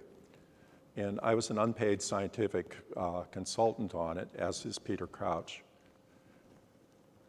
And don't really know what happened, okay? The pandemic happened, they continued the trial, but everything went dark and we got no answers. And as far as I know, all the studies were complete, they've been turned back to the physicians, and we're trying to find out, did it work or not work, or what were the problems? So this is one of the frustrations of spend a lot of effort on it, and now in the trials, it's like rolling the dice, and I can't find out what happened. Okay, so now let's come to this question of what makes ALS, what makes SOD specifically toxic to motor neurons. And if you remember, I'm saying you lose an atom. Turns out measuring that in the tiny space where motor neurons exist is extraordinarily tough. And I've spent 25 years and millions of dollars of research funding trying it. But there's a group in England that used a different method and a new method to image native proteins, and they were able to go through and start to measure where are metals bound. And these images were published just 2 or 3 months ago. But if you look in the ventral roots where the disease is occurring, that's where in the G93A mice that you're losing a metal out of SOD. So this is really exciting, and this is the first time that you've really had this very specific thing about what SOD is doing to cause the disease. So the arrow shows this area with just 3 metals. Without taking a lot of time, without a pointer, I'm not going to go any further, but if you graph the results, the intensity, in this graph, there's something that's rather astonishing, and that is in the area where the disease is happening, there's this phenomenal increase in the amount of SOD, mutant SOD missing a metal at the time of disease onset, okay? And it's not present in the wild type protein. So that's actually gotten some people interested in it. And then the Australians did a study, which I actually missed. It came out in 2023, but my friend Peter Crouch was on it.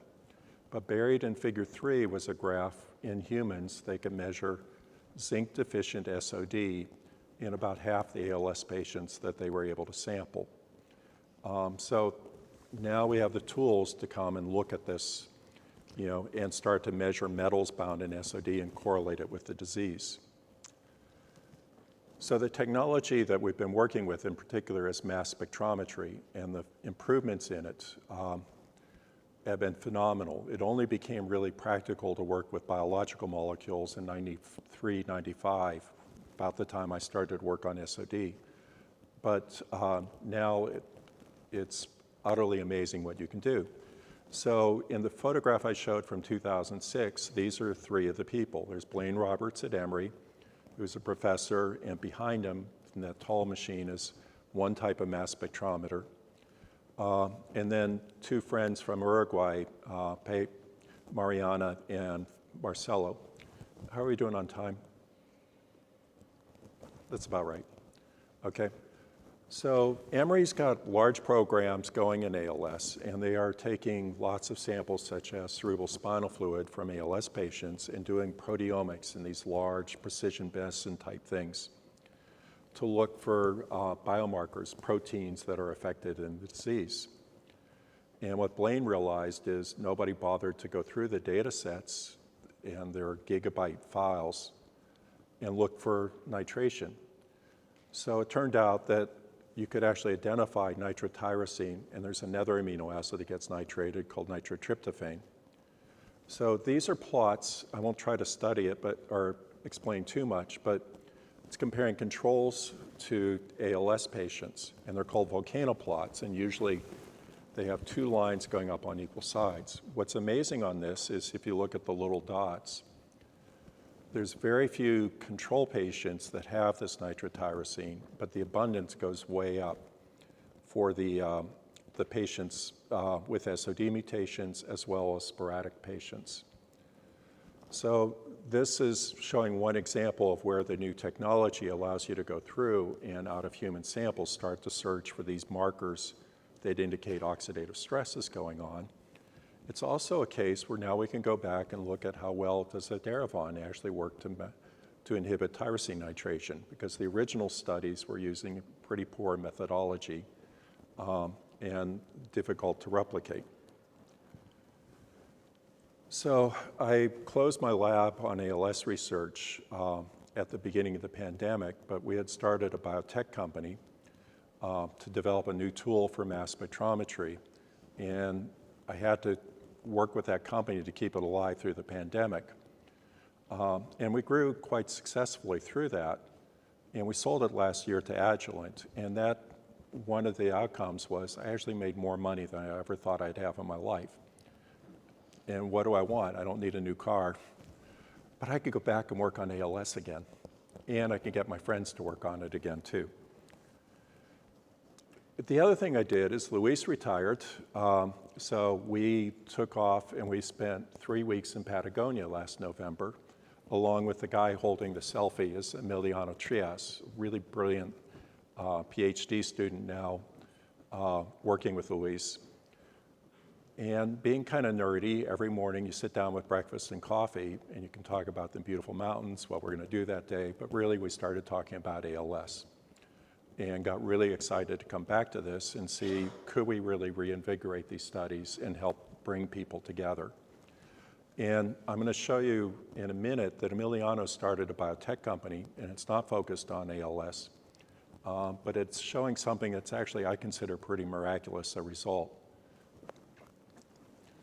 Okay, so the little stars show people that we're collaborating with around the world on different aspects of this theory, and we're now able to start to pull meetings together and work more directly. And there are a couple of things that we're working on. One is that edaravone, the way that it inhibits tyrosine nitration, the way it works, is a bit different and a bit more subtle than all of the publications on it. And so we're able to come back and think about what this goes. So you saw people are giving doses, they're giving oral versus intravenous. The answer is there's not very much that actually gets into the brain, and it's too low to be this general antioxidant would save James Bond. But there is something else more subtle going on, and in fact we had published on this, it's shown in the brown spot on the bottom. So we're able to sort through that. There was another drug that we developed, but we needed to do more work, but it's a way of delivering an antioxidant called glutathione into the mitochondria. And mitochondria in ALS, in at least the mouse models, swell and they form these vacuoles. They're an early target. And this drug works really well in Alzheimer's models. And we're now able to make enough of it that we can start testing it in Wisconsin. And the final part is this drug that Emiliano and Luis have developed. So shown is on the far, your left, is Toto, a 14-year-old Labrador in a lot of pain, and the veterinarian was going to put the dog down in a couple of weeks. But the dog, if you saw in the middle, that was 6 weeks after we gave a vaccination, okay? And then the next video is a year later, okay? And this is basically working on inhibiting something called nerve growth factor, okay? There's now an FDA-approved drug from Pfizer that's called Librela, sorry. And it works on the same mechanism, but ours is a simpler way to do it and actually works more completely on it. The idea originally came, though, from Mariana Pejar, shown on the far left with her husband, Marcelo. And this was, we went on a rafting trip down the Rogue River 23 years ago. And we spent most of the nights talking about the trouble she was having publishing a paper on nerve growth factor and how it was causing motor neuron degeneration. So it works, it will work in humans, we think, and it will also work in ALS. But working on chronic pain is what this becomes the easiest path forward. And if you think about it now, we have new tricks that work on old dogs. So we've started this. I'm able to bring a lot of people together. And I think we can reinvigorate a lot of work on SOD and make it show that it's a valid North Star. But I'm actually running out of time too. And this is where I'm hoping to work with ALS United and others to look at some of these ideas and reevaluate it. And along with all the future things, I think that you can make much more rapid progress when you understand the mechanisms of how SOD is causing ALS. So thank you.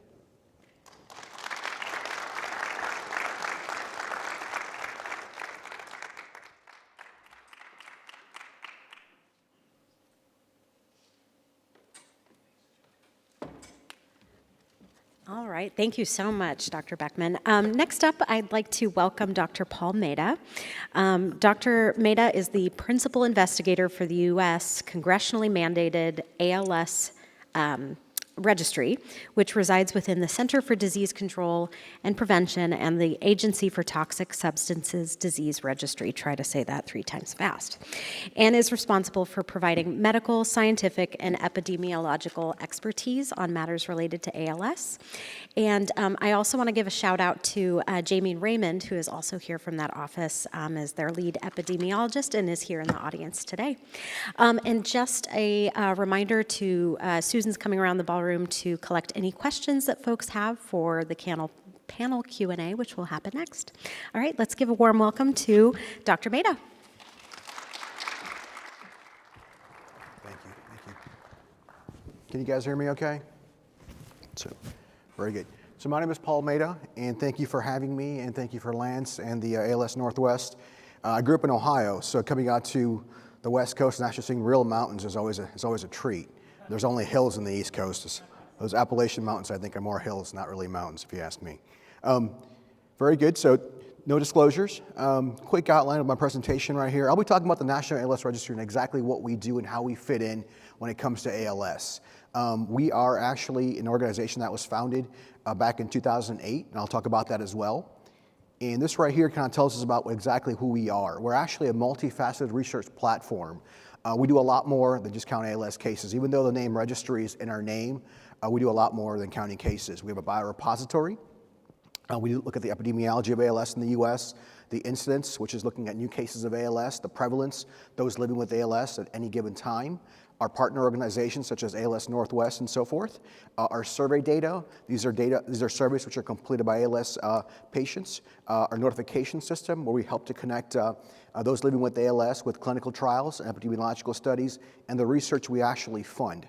I like to say the registry is of, by, and for those living with ALS. This is your registry. We are caretakers of it. And this is a way for you guys to be counted and join the fight against ALS.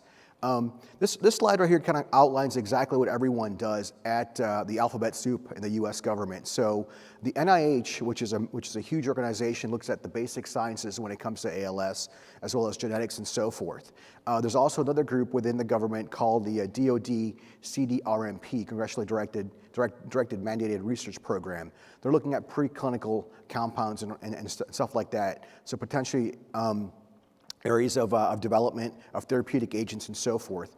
We here in the center, we want to figure out the unknowns of ALS, and currently there are probably more unknowns of ALS than there are knowns of ALS. And so we want to look at what causes ALS, and in the hope of potentially preventing, halting, or reversing ALS. That's where we kind of fit in. So we're the only organization in the government that's looking at the risk factors and the etiology or the causes of ALS.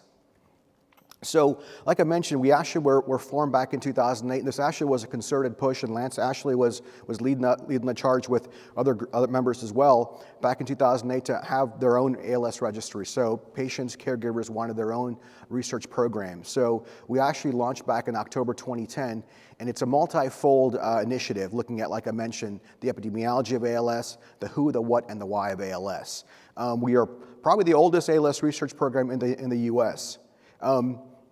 What it did not do is it did not make ALS a reportable disease. And so what that means is in the nomenclature of public health, there are certain conditions which are reportable to CDC and certain things which are not. And ALS actually is not reportable to CDC at this time. And so what this means is typically those things which are communicable, that can be passed from person to person, are considered reportable at the state level and in turn notifiable to CDC. These are typically, for example, HIV, tuberculosis, and so forth. Lead, silicosis, and cancer are the only exception. Because of that, it's a challenge to kind of figure out exactly the number of cases of ALS in the U.S. as well. So what we did is we actually have an algorithm that we established and validated. And with this methodology right here, this is how we actually go about looking at the cases of ALS in the U.S. We get our data primarily from CMS, which is Center for Medicare and Medicaid Services, VHA, or the VA system itself. We actually apply an algorithm, and then from there we'll have an ALS patient either be a confirmed or a likely case. And from there, or they can also be unconfirmed as well. And then we also have something which is really important. This is where groups like ALS Northwest come in to kind of, let individuals know, those living with ALS, to join the National ALS Registry, and that's cdc.gov/ALS. And from there, when they join the registry, there's a lot of ways for them to kind of go ahead and be counted and have their data, which is extremely valuable. They can take risk factor surveys, which I'll talk about momentarily, as well as join the National ALS Biorepository, where we'll actually come to their home and collect their samples for free. They can also get information about clinical trials and epidemiological studies as well. Switching topics very briefly, just looking at the overall epidemiology of ALS in the U.S., we estimate there are currently 30,000 individuals living with ALS in the U.S., and this number most likely is going to be increasing as the population ages. And we're going to be releasing an upcoming report this year, which will be talking about the number of cases going forward, so in 2025 through 2030. And so we'll actually have new estimates coming out later this year, hopefully by December, if not January, through 2030 of the actual individuals living with ALS. And it's going to be slightly increasing, so it's going to be above 30,000. Like I said, only because as the population ages, we're going to be estimating the prevalence of ALS will also be increasing as well. Right now, the prevalence is about 9.1 per 100,000. That's as a whole in the U.S. So when it comes to prevalence in the states as well, so we actually this year released for the first time ALS prevalence in the U.S. of all 50 states. The lowest actually was Hawaii at 2.6 per 100,000, and Vermont was 7.8 per 100,000. Washington State and Oregon actually fell neck and neck next to one another, and they're about 5 per 100,000, so slightly just ahead of the 4.4, which was the average that we determined. The incidence of ALS is about 1.6 to 1.8 per 100,000. Now, just a quick caveat, these are probably underestimations, so we're actually probably looking at higher prevalence rates than 9.1, as well as higher incidence rates than 1.6 to 1.8. So the registry also has a way to kind of communicate these findings to the public as well. We actually have a public-facing dashboard where you can come and you can see the latest stats about ALS in the U.S. And this dashboard, like I said, will let you know about the current incidence cases as well as the current prevalence cases as well. This is a way for us to be proactive, to let the public know exactly what we have currently with our data set. So when those individuals who come to the registry and join, they're able to take risk factor surveys. And these risk factor surveys are really important only because they allow researchers such as ourselves, as well as those who actually request data from us, to kind of find the mysteries of ALS. During this event, the previous speaker talked about potential areas of therapeutics and so forth. And so there's always ways for us to kind of figure out exactly, you have the therapeutic end, but you also have the end looking at what causes ALS and why.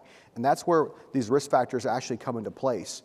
We currently have 18 risk factor surveys, and these risk factor surveys range from occupations, because we know certain occupations are actually at a higher risk of ALS, and we're not sure why.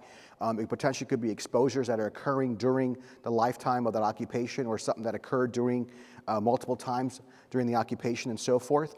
Military service. Those who've served in the military are at greater risk of getting ALS. We're not sure why, what military factor or what military exposure occurred during their service. And that's really important to kind of figure that out, because those, like I said, they're actually at twice the risk of getting ALS than those who've not served. Physical activity is also an area we want to look at. So we were talking about oxidative stress. So when you actually have oxidative stress, which is pretty much an inflammation in the body occurring, that could be a result of many, many factors. Smoking causes oxidative stress. Drinking causes oxidative stress, as well as physical activity can also cause oxidative stress as well. We also look at where did you work. So sometimes potentially where did you live? So where you lived could also be a factor as well, only because, let's say, for example, if you're on well water, is there something in the actual water that you've been consuming for decades potentially linked to your ALS? Is there heavy metals in that water? Was there a mine, 20, 30 miles away or something like that, and so forth? So that by itself kind of lets us know where one lives and the potential areas of exposures as well. Traumatic brain injuries. That's also a concern as well. So we want to see if brain injuries are potentially a risk for ALS. We're going to be actually publishing a paper on that as well recently, and which actually shows that those who actually had brain injuries earlier in life were more likely to get ALS later in life. So those TBIs, or traumatic brain injuries, appear to be a potential link to ALS as well. We also have a survey which actually allows individuals to let us know what caused their ALS. So it's an open-ended survey. So you can actually tell us what you think caused your ALS, and we just recently published on those findings as well. These surveys encompass over 115,000 completed surveys by individuals in the registry. We currently estimate, since we launched back in 2010, we have over 20,000 individuals who've directly joined the registry itself. So this is not the prevalence, but those individuals who actually joined on day one. So we have over 20,000 individuals who've actually come to the registry, who've joined and so forth, and completed this risk factor survey. So that's certainly one of the largest collection of ALS data in the world. Switching topics to our biorepository. So our biorepository is a way for us to actually go ahead and expand research. And so what happens is we actually will come to your home, and we'll go ahead and get your blood or your saliva, and we'll go ahead and do different sorts of aliquots and testing with that. So this biorepository it links all those risk factor surveys I just mentioned. So not only do you have your samples, you actually have your survey data as well. So we can see, were you in the military? Where did you work after the military? Did you have well water when you lived during your childhood and stuff like that? So it kind of paints a picture of exactly what's happening with the individual themselves. So the biorepository, like I said, is one of the largest collection of ALS samples in the country, if not the world. We have over 1,600 patients in this biorepository, over 80,000 aliquoted samples, and we have currently over 50 postmortem collections. We've also partnered with Temple University to go ahead and augment their collections as well. So Dr. Lyle Ostro is the PI at Temple University. He's a neurologist, and so he actually collects a lot of his own postmortem samples as well. And all these samples are available for researchers to go ahead and look at different areas. And the areas we look at are genetics. So in this talk, in the talks before me, we're talking about SOD1 and the various genes associated with ALS. So we want to figure out, are these genes or other genes that could be identified, potentially, a link and so forth, because those who actually have the gene, most likely, they're at greater risk of getting ALS and so forth. We also are looking at biomarker identification. Currently, there is no blood test for ALS out there. And that certainly is very, very challenging. So if there's a way for us to develop a blood test for ALS to go ahead and say, hey, this person most likely could be at an early prodromal effect of getting ALS earlier on, that certainly would be very, very important. So for us to kind of facilitate that research is very, very important. So these biomarkers, whether it's a blood test or whether it's looking at drug efficacy and so forth, are really, really important. And then all these samples also help us look at the areas of heavy metals. Like I mentioned, were you exposed to lead, arsenic earlier in life and so forth. Persistent organic pollutants. These are pesticides, insecticides, and so forth, which don't actually break down very easily in the environment. That's why they're called persistent organic pollutants. And they just happen to kind of linger in the environment, and people are actually exposed to them and so forth. So this actually helps us and helps researchers kind of find those and solve those mysteries behind ALS. More information on the biorepository, and hopefully those living with ALS have actually joined and consented to get information on the biorepository. This biorepository is, like I said, it's your biorepository. It's completely free. We come to your home to go ahead and collect your blood, or if you don't want to, we won't come to your home if you don't want. We'll send you a saliva kit. And the saliva kit has some limitations, but blood is definitely much more valuable when it comes to doing a lot of these tests that we want to do. But like I mentioned, this is one of the largest collection of pristine ALS samples for researchers. Switching topics, so we know clinical trials, there's a hunger for clinical trials, especially those living with ALS, to kind of join these clinical trials. So back about 10 years ago, we actually had the system that we developed to go ahead and connect these individuals with these clinical trials. And so what happens is a drug company will come to us and they'll say, hey, I've got a clinical trial which is coast to coast. Can you help to augment my clinical trial? And they'll submit an application, we'll review it, and if it's efficacious, approved by the FDA, we'll go ahead and approve them. And what we'll do is we'll go ahead and send an email to our ALS patients simply saying, hey, this particular organization has a clinical trial. Please contact them if you wish. So we never release information about their name and so forth. That's privacy information. So we only are pretty much facilitators when it comes to providing information about clinical trials. And to date, we've actually done over 70 institutions have come to us, whether it's clinical trials or whether it's epidemiological studies for ALS.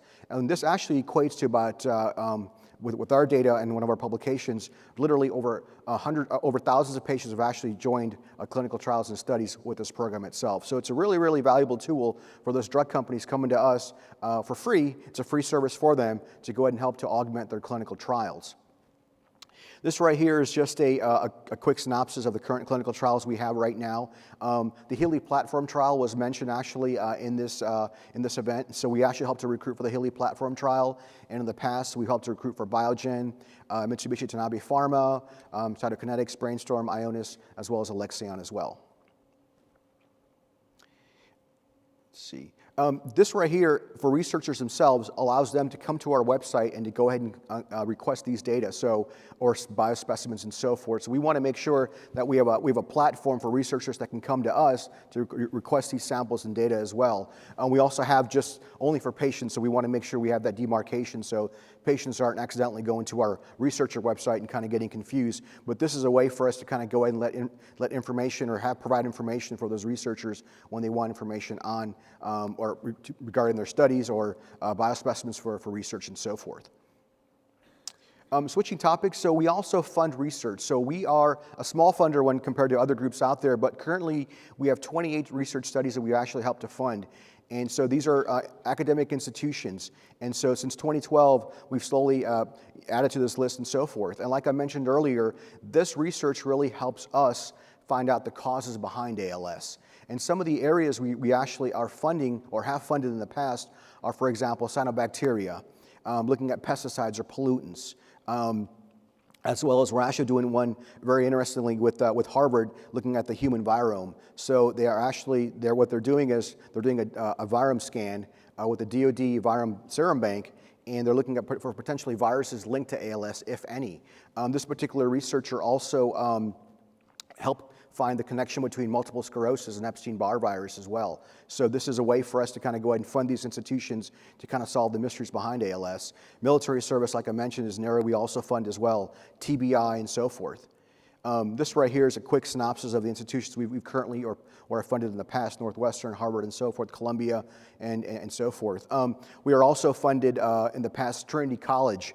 Trinity College actually is located in Ireland, and their study was pretty unique. They wanted to look at why the population of South America gets ALS at a much lower rate than the population in Europe. So this particular study was looking at the population in Uruguay, Chile, as well as Cuba.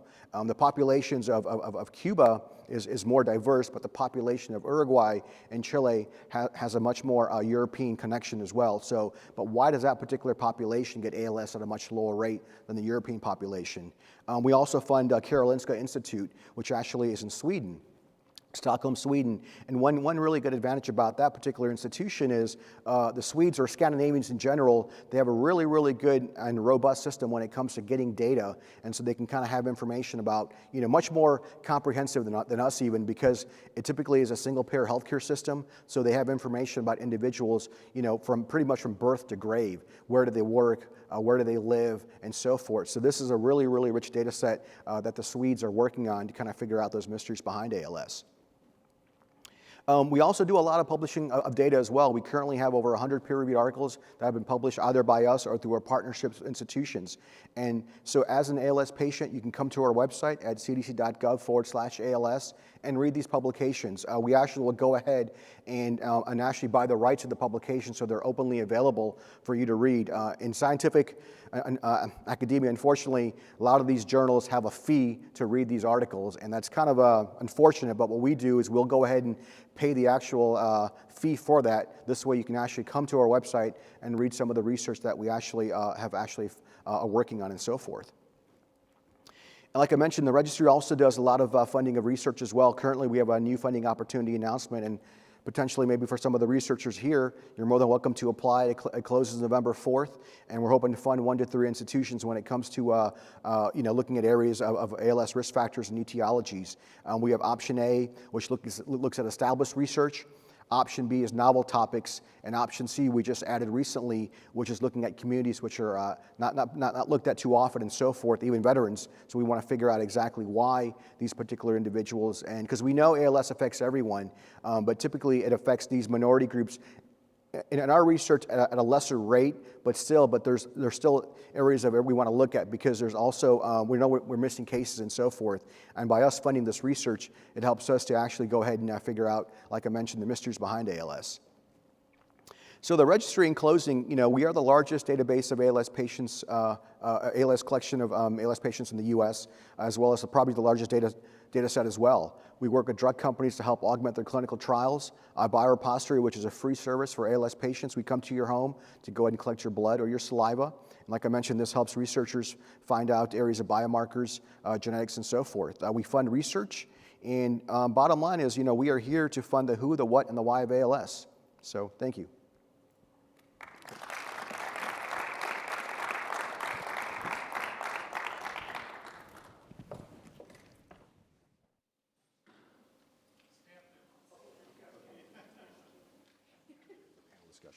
Very good. Thank you so much, Dr. Mehta. I'd like to invite all of our presenters up for our panel Q&A. And if folks had questions that you wrote down during that presentation, feel free to run them up, or Susan's walking around to collect them. We had a lot of great questions come in today, so if hopefully we'll have time to get to all of them. But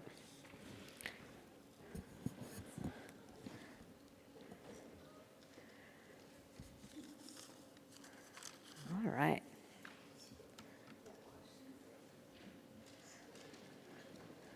Love all the questions.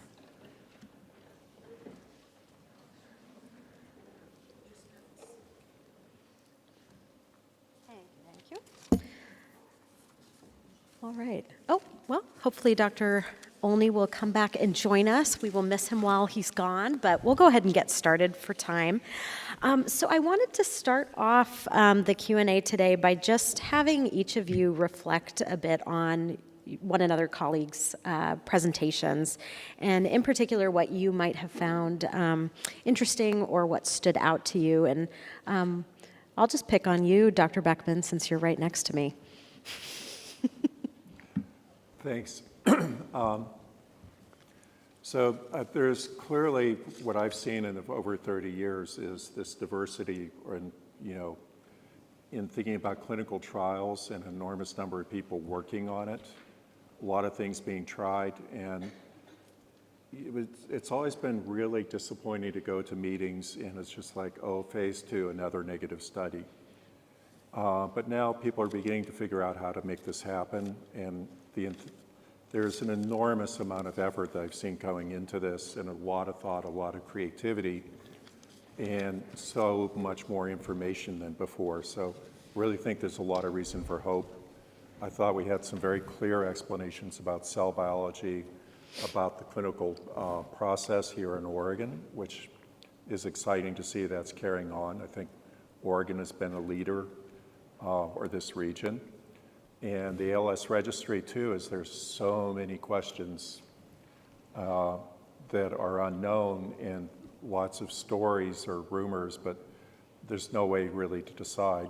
So like the military part, I was a little skeptical of, but I was in the Army. I've had 2 of my friends develop ALS and die of it, and that was just over a 2-year period. So thank you. Yeah, thank you. Anyone else want to jump in? Dr. Harms. I think I'll just go ahead and reiterate how important it is, the work that the CDC registry is doing. The US, by not having a single payer healthcare system where we can track ALS and medications that people may have been on, like all the different aspects of care, really puts us at a disadvantage for studying it here in the US, and the CDC registry is kind of at the moment the only inroad on that. And so it was great to hear the updates, and I guess I'd forgotten that it started all the way back in 2008. Yeah. It's amazing. Absolutely. Would you like to add anything? Just to kind of, what Matt and everybody else, Nick and so forth, and as in terms of talks today, I think it's really important the fact that there's so much going on with ALS right now. It's just not ourselves. it's also at, at the ground level as well, with boots on the ground, whether it's ALS Northwest working with care services as well, whether it's the neurologists here also working with the patients themselves. And it's not an easy disease, obviously, when you're giving an ALS diagnosis as well, and then you're saying, hey, these are only 2 or 3 medications out there. And obviously we can all agree we need more medications out there, and we need faster approvals and so forth. But we also want positive outcomes in the clinical trials too. So I think that's also important. That's where where Matt comes in from Columbia and Dr. Olney from Providence. I think it's really important for them to kind of give their take on it, because we don't see patients at the CDC, but these guys are seeing patients, and these guys are at the front lines, and they're the ones actually talking to patients and caregivers and so forth, and kind of going from there. So it's really important getting their perspectives as well.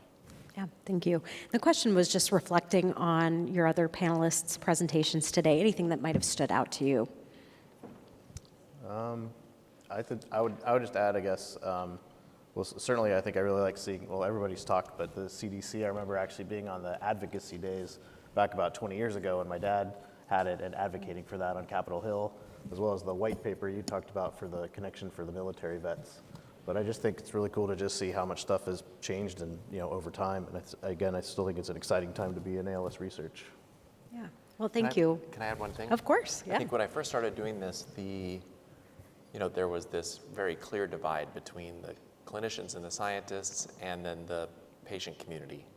And one of the things that I think has been most exciting over the last 10 years is the way those 2 groups have started working together, and scientists have, we've learned how much we can learn from patients. And now every project that I work on has people with lived experiences chiming in and helping direct the research and making sure that it's answering real questions. And so I think the other thing that didn't come up in the talks today is just how absolutely essential your role is in this whole process in a way that when I first started, it really wasn't. So that's been a tremendous change. Yeah, I really appreciate that comment, and I'll skip ahead to a question that kind of came up from a couple folks in the room. For those who, and I think this could be for really anybody on the panel, for those with ALS who are not eligible for clinical trials for a variety of different reasons, what would you recommend for them, if they're passionate and interested in giving back and participating in research, what might you suggest for those folks? So one thing that you can do from the comfort of your own home, of course, is to sign up for the CDC Registry, answer those questions, drive the numbers up. Many of the risk factors potentially for ALS that come about from those epidemiological surveys require huge numbers of people having completed those surveys in order for us to mine them for risk factors. And so I think that's obviously a very easy way to participate.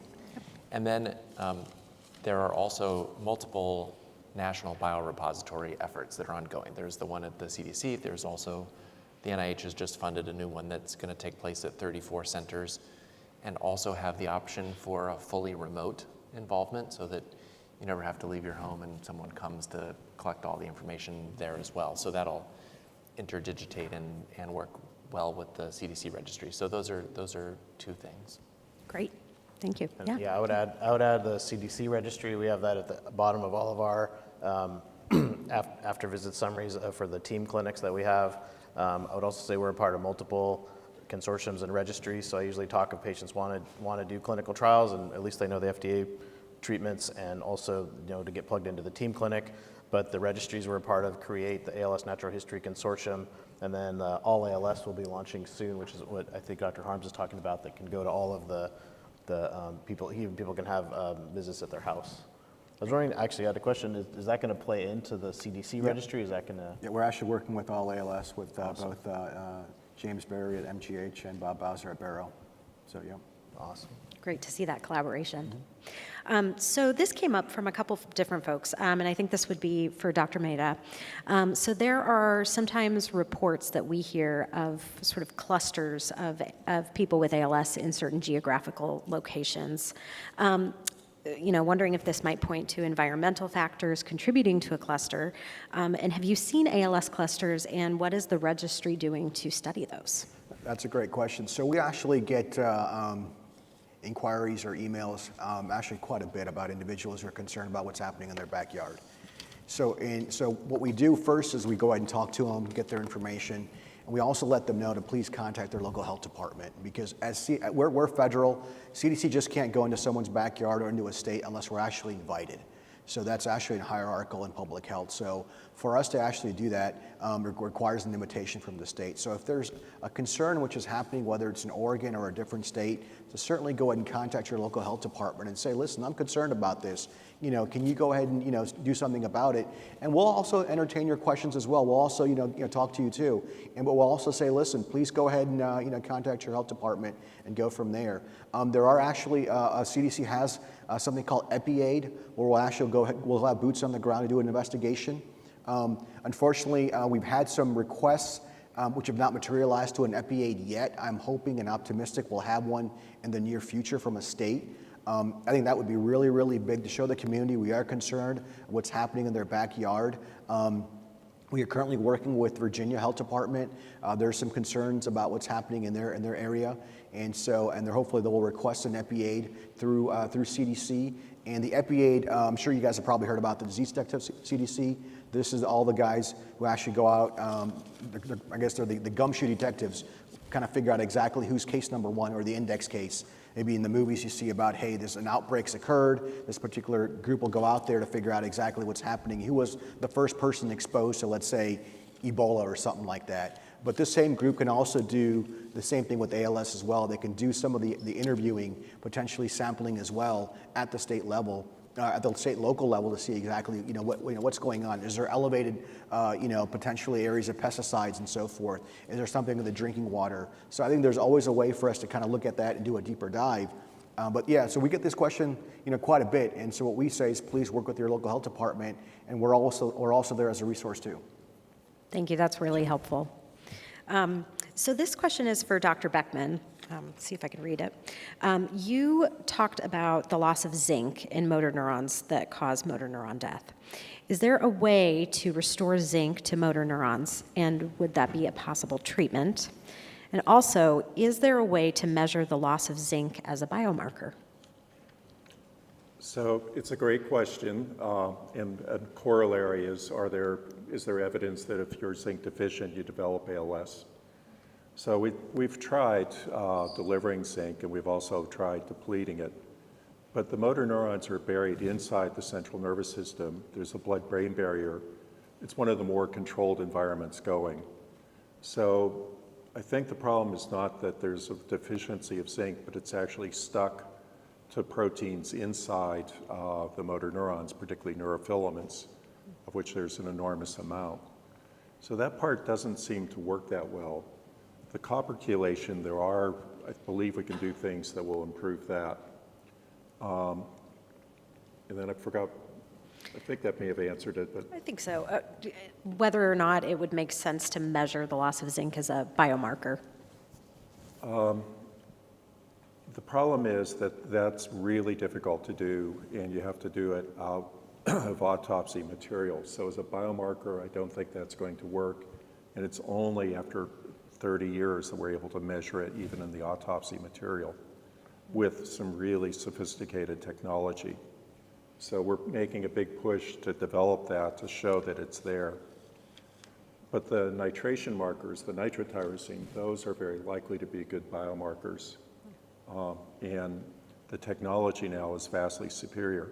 We were able to do this 30 years ago using antibodies and primitive methods. But the sensitivity of mass spectrometry has improved 10,000-fold. So you can do this on a single cell level. And that's what I was really excited about, being able to go through and look at samples people have already collected or data and find these things that nobody's thought to look for yet. If I could just quickly add, whether it's zinc or whether it's something else, so for example, vitamin D deficiency is also out there as well. We know certain types of deficiency, whether it's vitamin D or something else, can lead to other areas of concern. So, for example, vitamin D deficiency can lead to actual depression in certain populations, and so for lack of sun, your body uses that to go ahead and generate vitamin D. But there's other areas as well where vitamin D deficiency can lead to other abnormalities and conditions too. So it's not only zinc, there's other stuff happening as well around the environment too. That's why it's such an amalgamation of certain things with ALS. I mean, we can probably all agree ALS is probably maybe a multifactorial sort of disease or condition going on there where it's not just one insult, but maybe other insults occurring, which kind of leads to ALS as well. So, and that's where the quandary is, you know what I'm saying? Trying to figure out exactly what are those insults occurring and when are they occurring throughout life. Is it in the military? Is it where you live? Is it where you worked and so forth? Is it how you eat?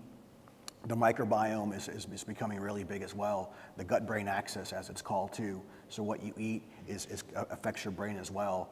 It also leads to inflammation, depending upon, if you eat poorly as well. So it's always about different things in the environment. So it's not just ALS or us, it's the inflammation which is actually occurring around us as well. So. One of the questions that came up from a few folks in the audience was around alternative and off-label sort of treatments. We mentioned zinc, mentioned copper. I mean, to a layperson who might be looking at the grocery store at different supplements, could you just speak to, where people might want to go for good information about off-label treatments? Just what general advice you might have for folks who are, navigating the complexities of all of this. I answer 250 MyChart messages per month, and probably 3/4 of those are questions about supplements, vitamins, things that a patient has read about on the internet or suggestions family members have made. And it is difficult to come up with good information.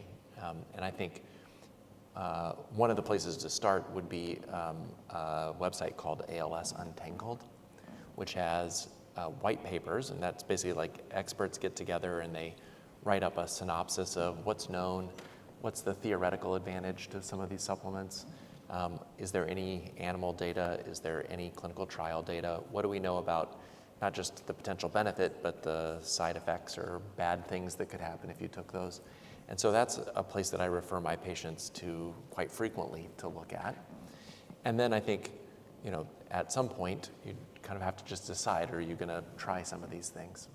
One thing I'll say is that in other countries where people are getting their neurofilament measured on a regular basis, I also know of some groups of patients who are doing kind of their own experiments, like they're getting their neurofilament measured and then they're going on a supplement or something maybe that doesn't have clinical trial data, but that they think might be effective, and then getting their neurofilament measured again 6 months later, and if there isn't a change, quitting or moving on to a different supplement. That hasn't arrived here in the US because we don't have kind of universal free neurofilament checks, for people, and obviously we're still learning a lot about neurofilament levels.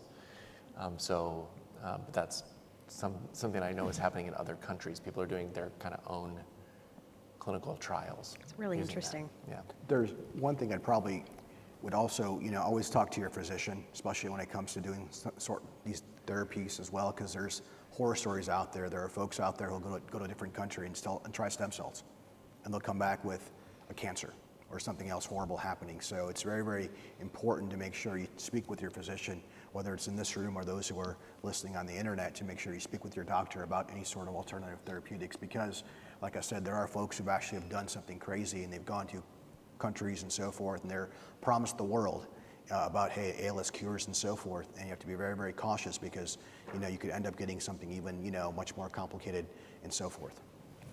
Yeah. I would add to that too. Yeah, there's a lot of, unfortunately, charlatanism and modern snake oil salesmen today.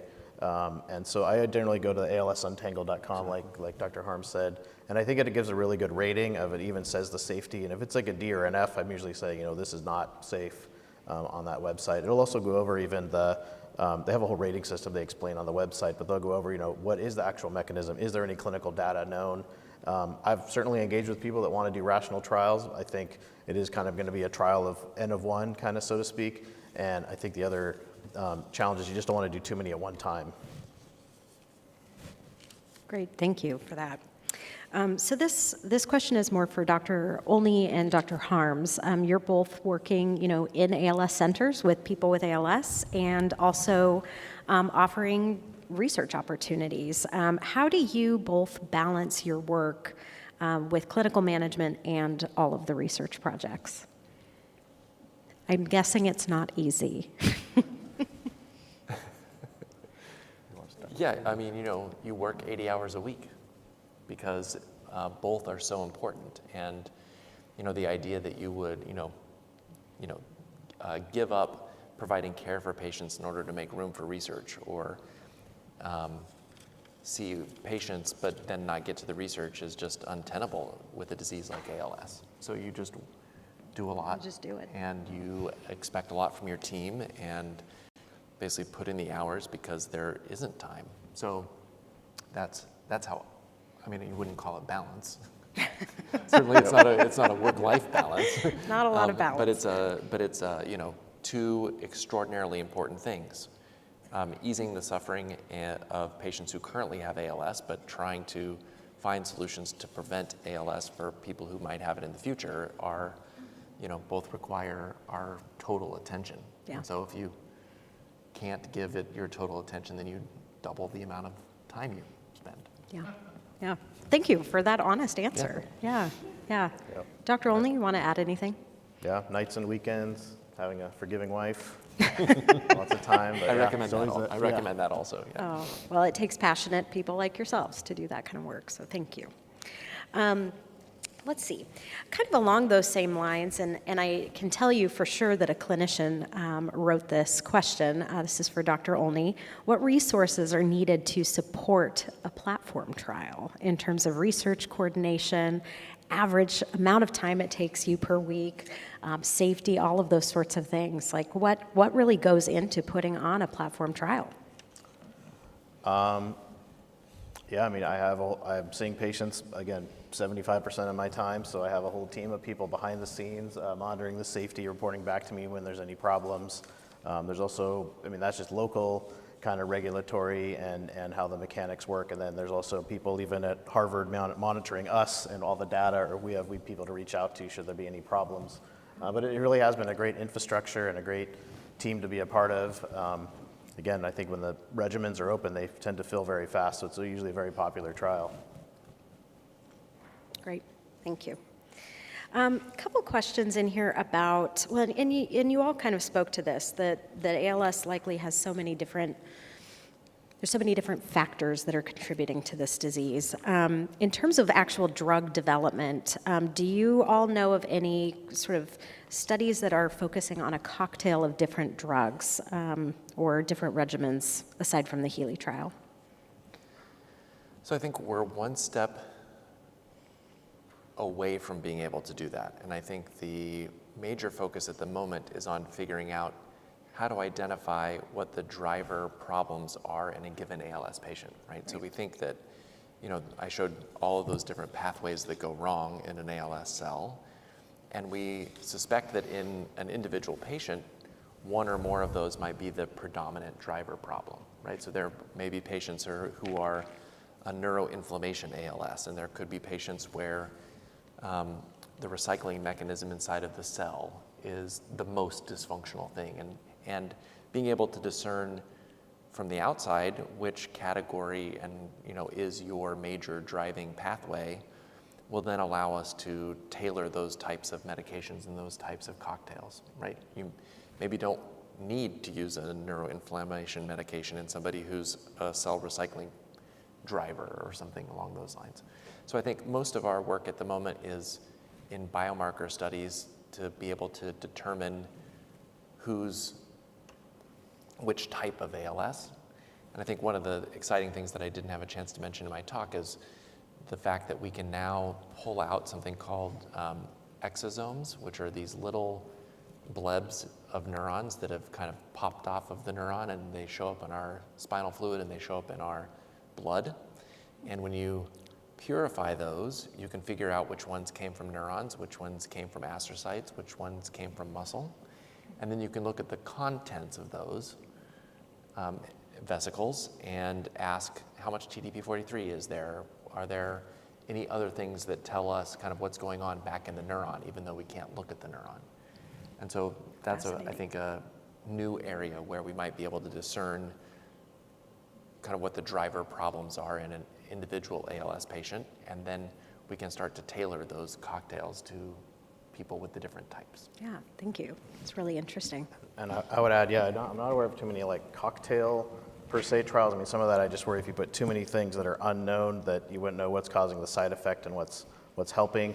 But I do agree with Dr. Harms. I mean, I'm hoping we're going to get to a type where we could, we think that ALS is a lot of different phenotypes. Again, a lot of mechanisms, as Dr. Harms and others have hinted at. And if you could identify who needs what, who needs the inflammation agent, who needs the recycling agent, those kinds of things, that's where you can make some real progress. And I think that we're, certainly even, again, last 20 years, you look at all the basic science and what's translating into mechanisms as possible targets. And it's probably not just going to be one target. I mean, it's probably going to be a bunch of targets. All right, Dr. Harms, I'm not done picking on you yet. I've got a couple more questions for you.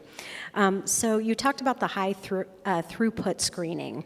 Who uses this tool? Is it more academia, pharmaceutical companies? And then I've got a couple follow-up questions, but I'll kick that one to you first. Yeah, so the answer is everyone.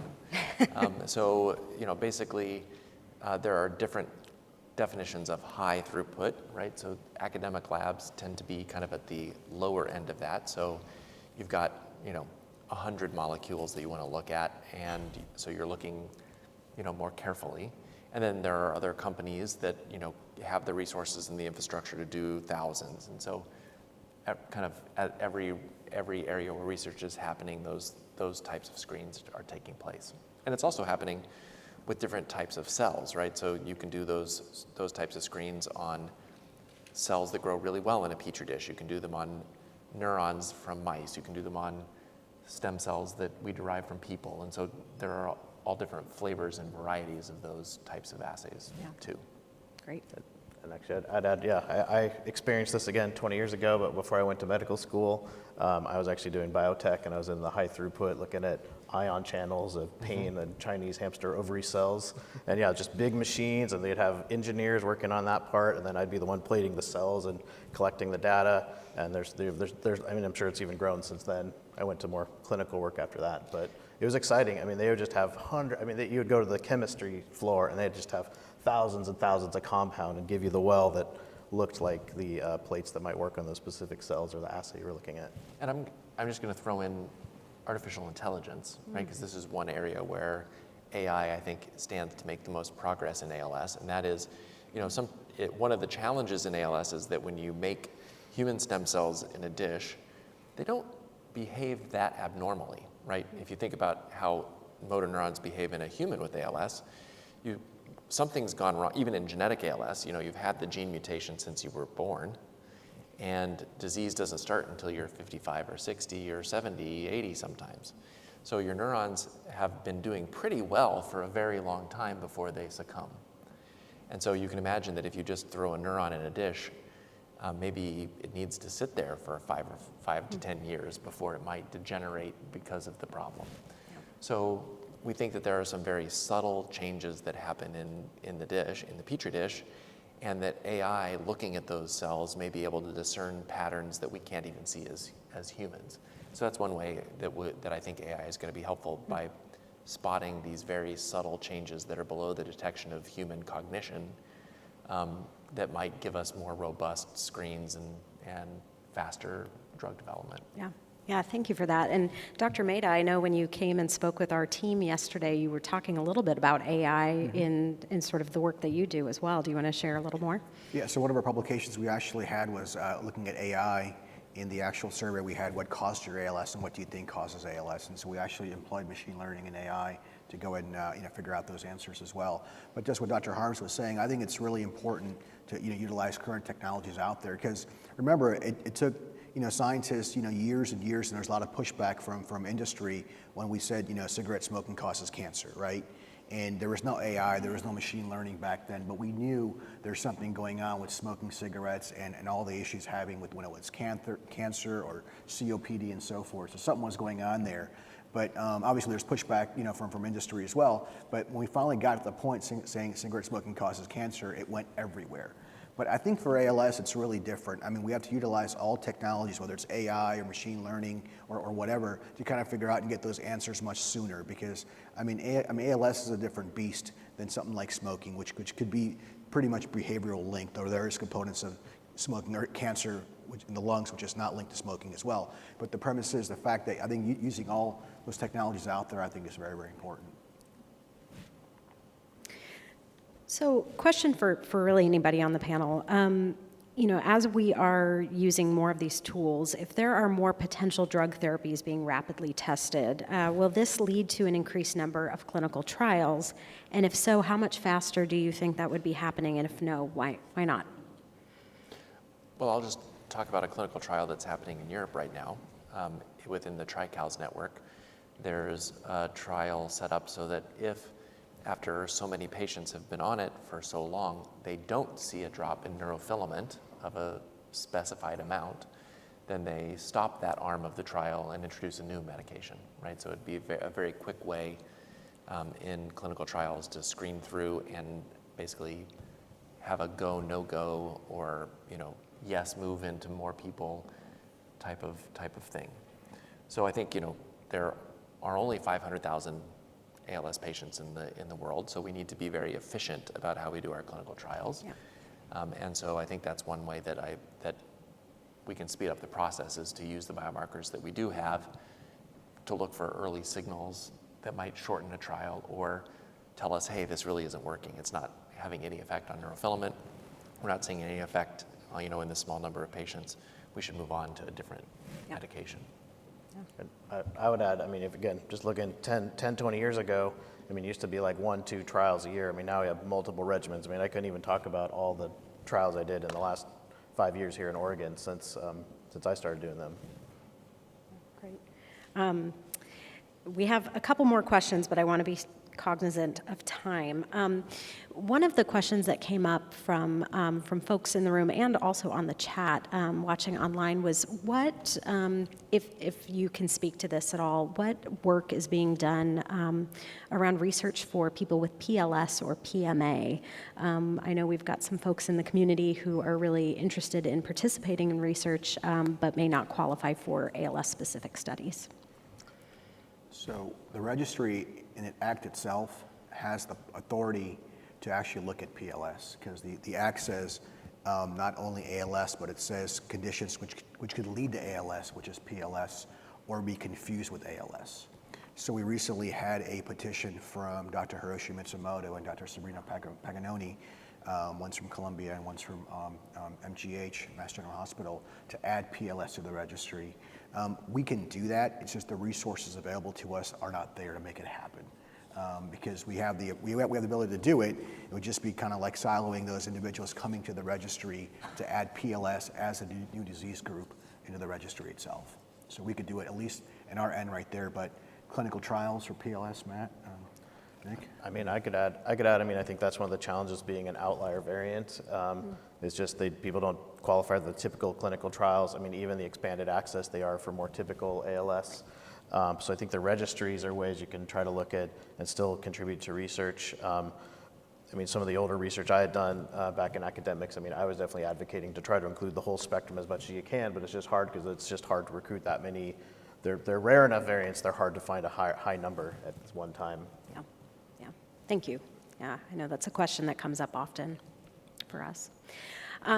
Well, in the event of time, and we will have some time for folks to ask some questions and mingle around after the Q&A, but you have all sort of touched on this, but just to have a good moment of time, just to talk about what you're feeling most hopeful and excited about in terms of research, in terms of the work that you're doing, just so we can leave on a note of hope, because there is so much that is being done, and clearly all of you have spoken to the great work that you're doing and many others.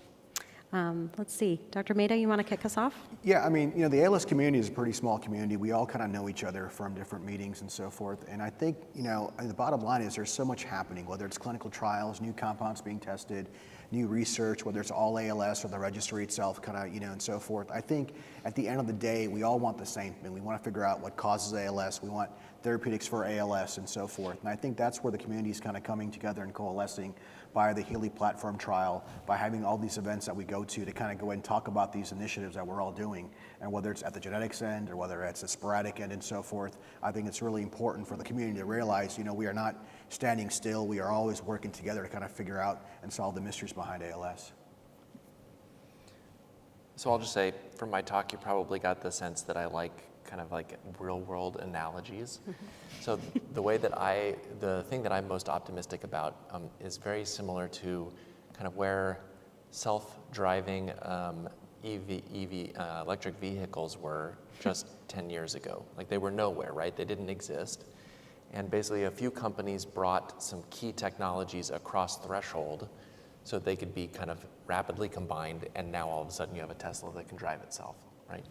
Plus or minus.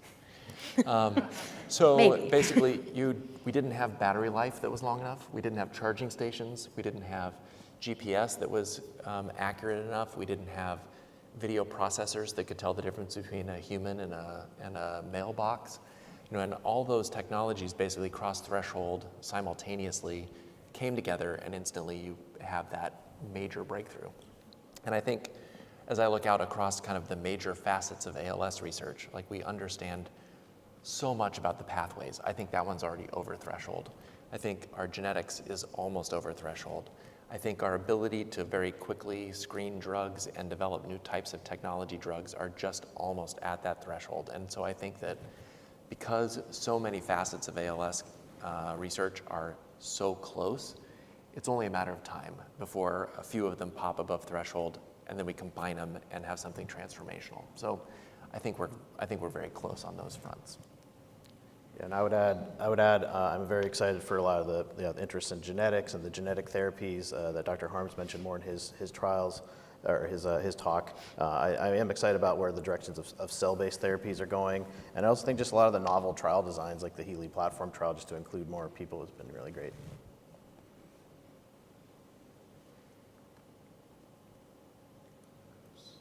Trying to figure out which way's on.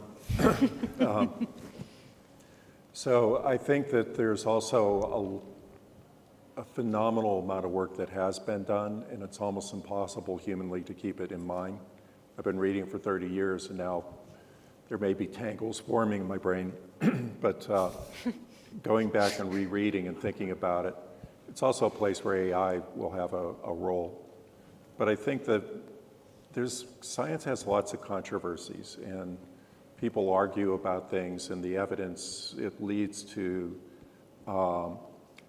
people saying or dismissing this or saying, well, that can't be because of this evidence. And the technologies have advanced where you can get past what the arguments were 20 or 30 years ago to be able to take on new directions and to evaluate and look at things. An example I'll pick is Edaravon, that when it first came out, it was kind of dismissed of, well, it might benefit 7% of the cases, and it probably shouldn't have been approved. The effect's not big enough. But as people worked with it a bit, the data becomes there is an effect. And there's a lot of ways that you can keep improving on what we've got. We've got a positive signals, was elegantly just indicated that things are starting to cross the threshold. And I just keep thinking back of the primitive things we worked with so long ago as to how much better and where the technology's going and how fast it is. It's exciting. Yeah. Thank you.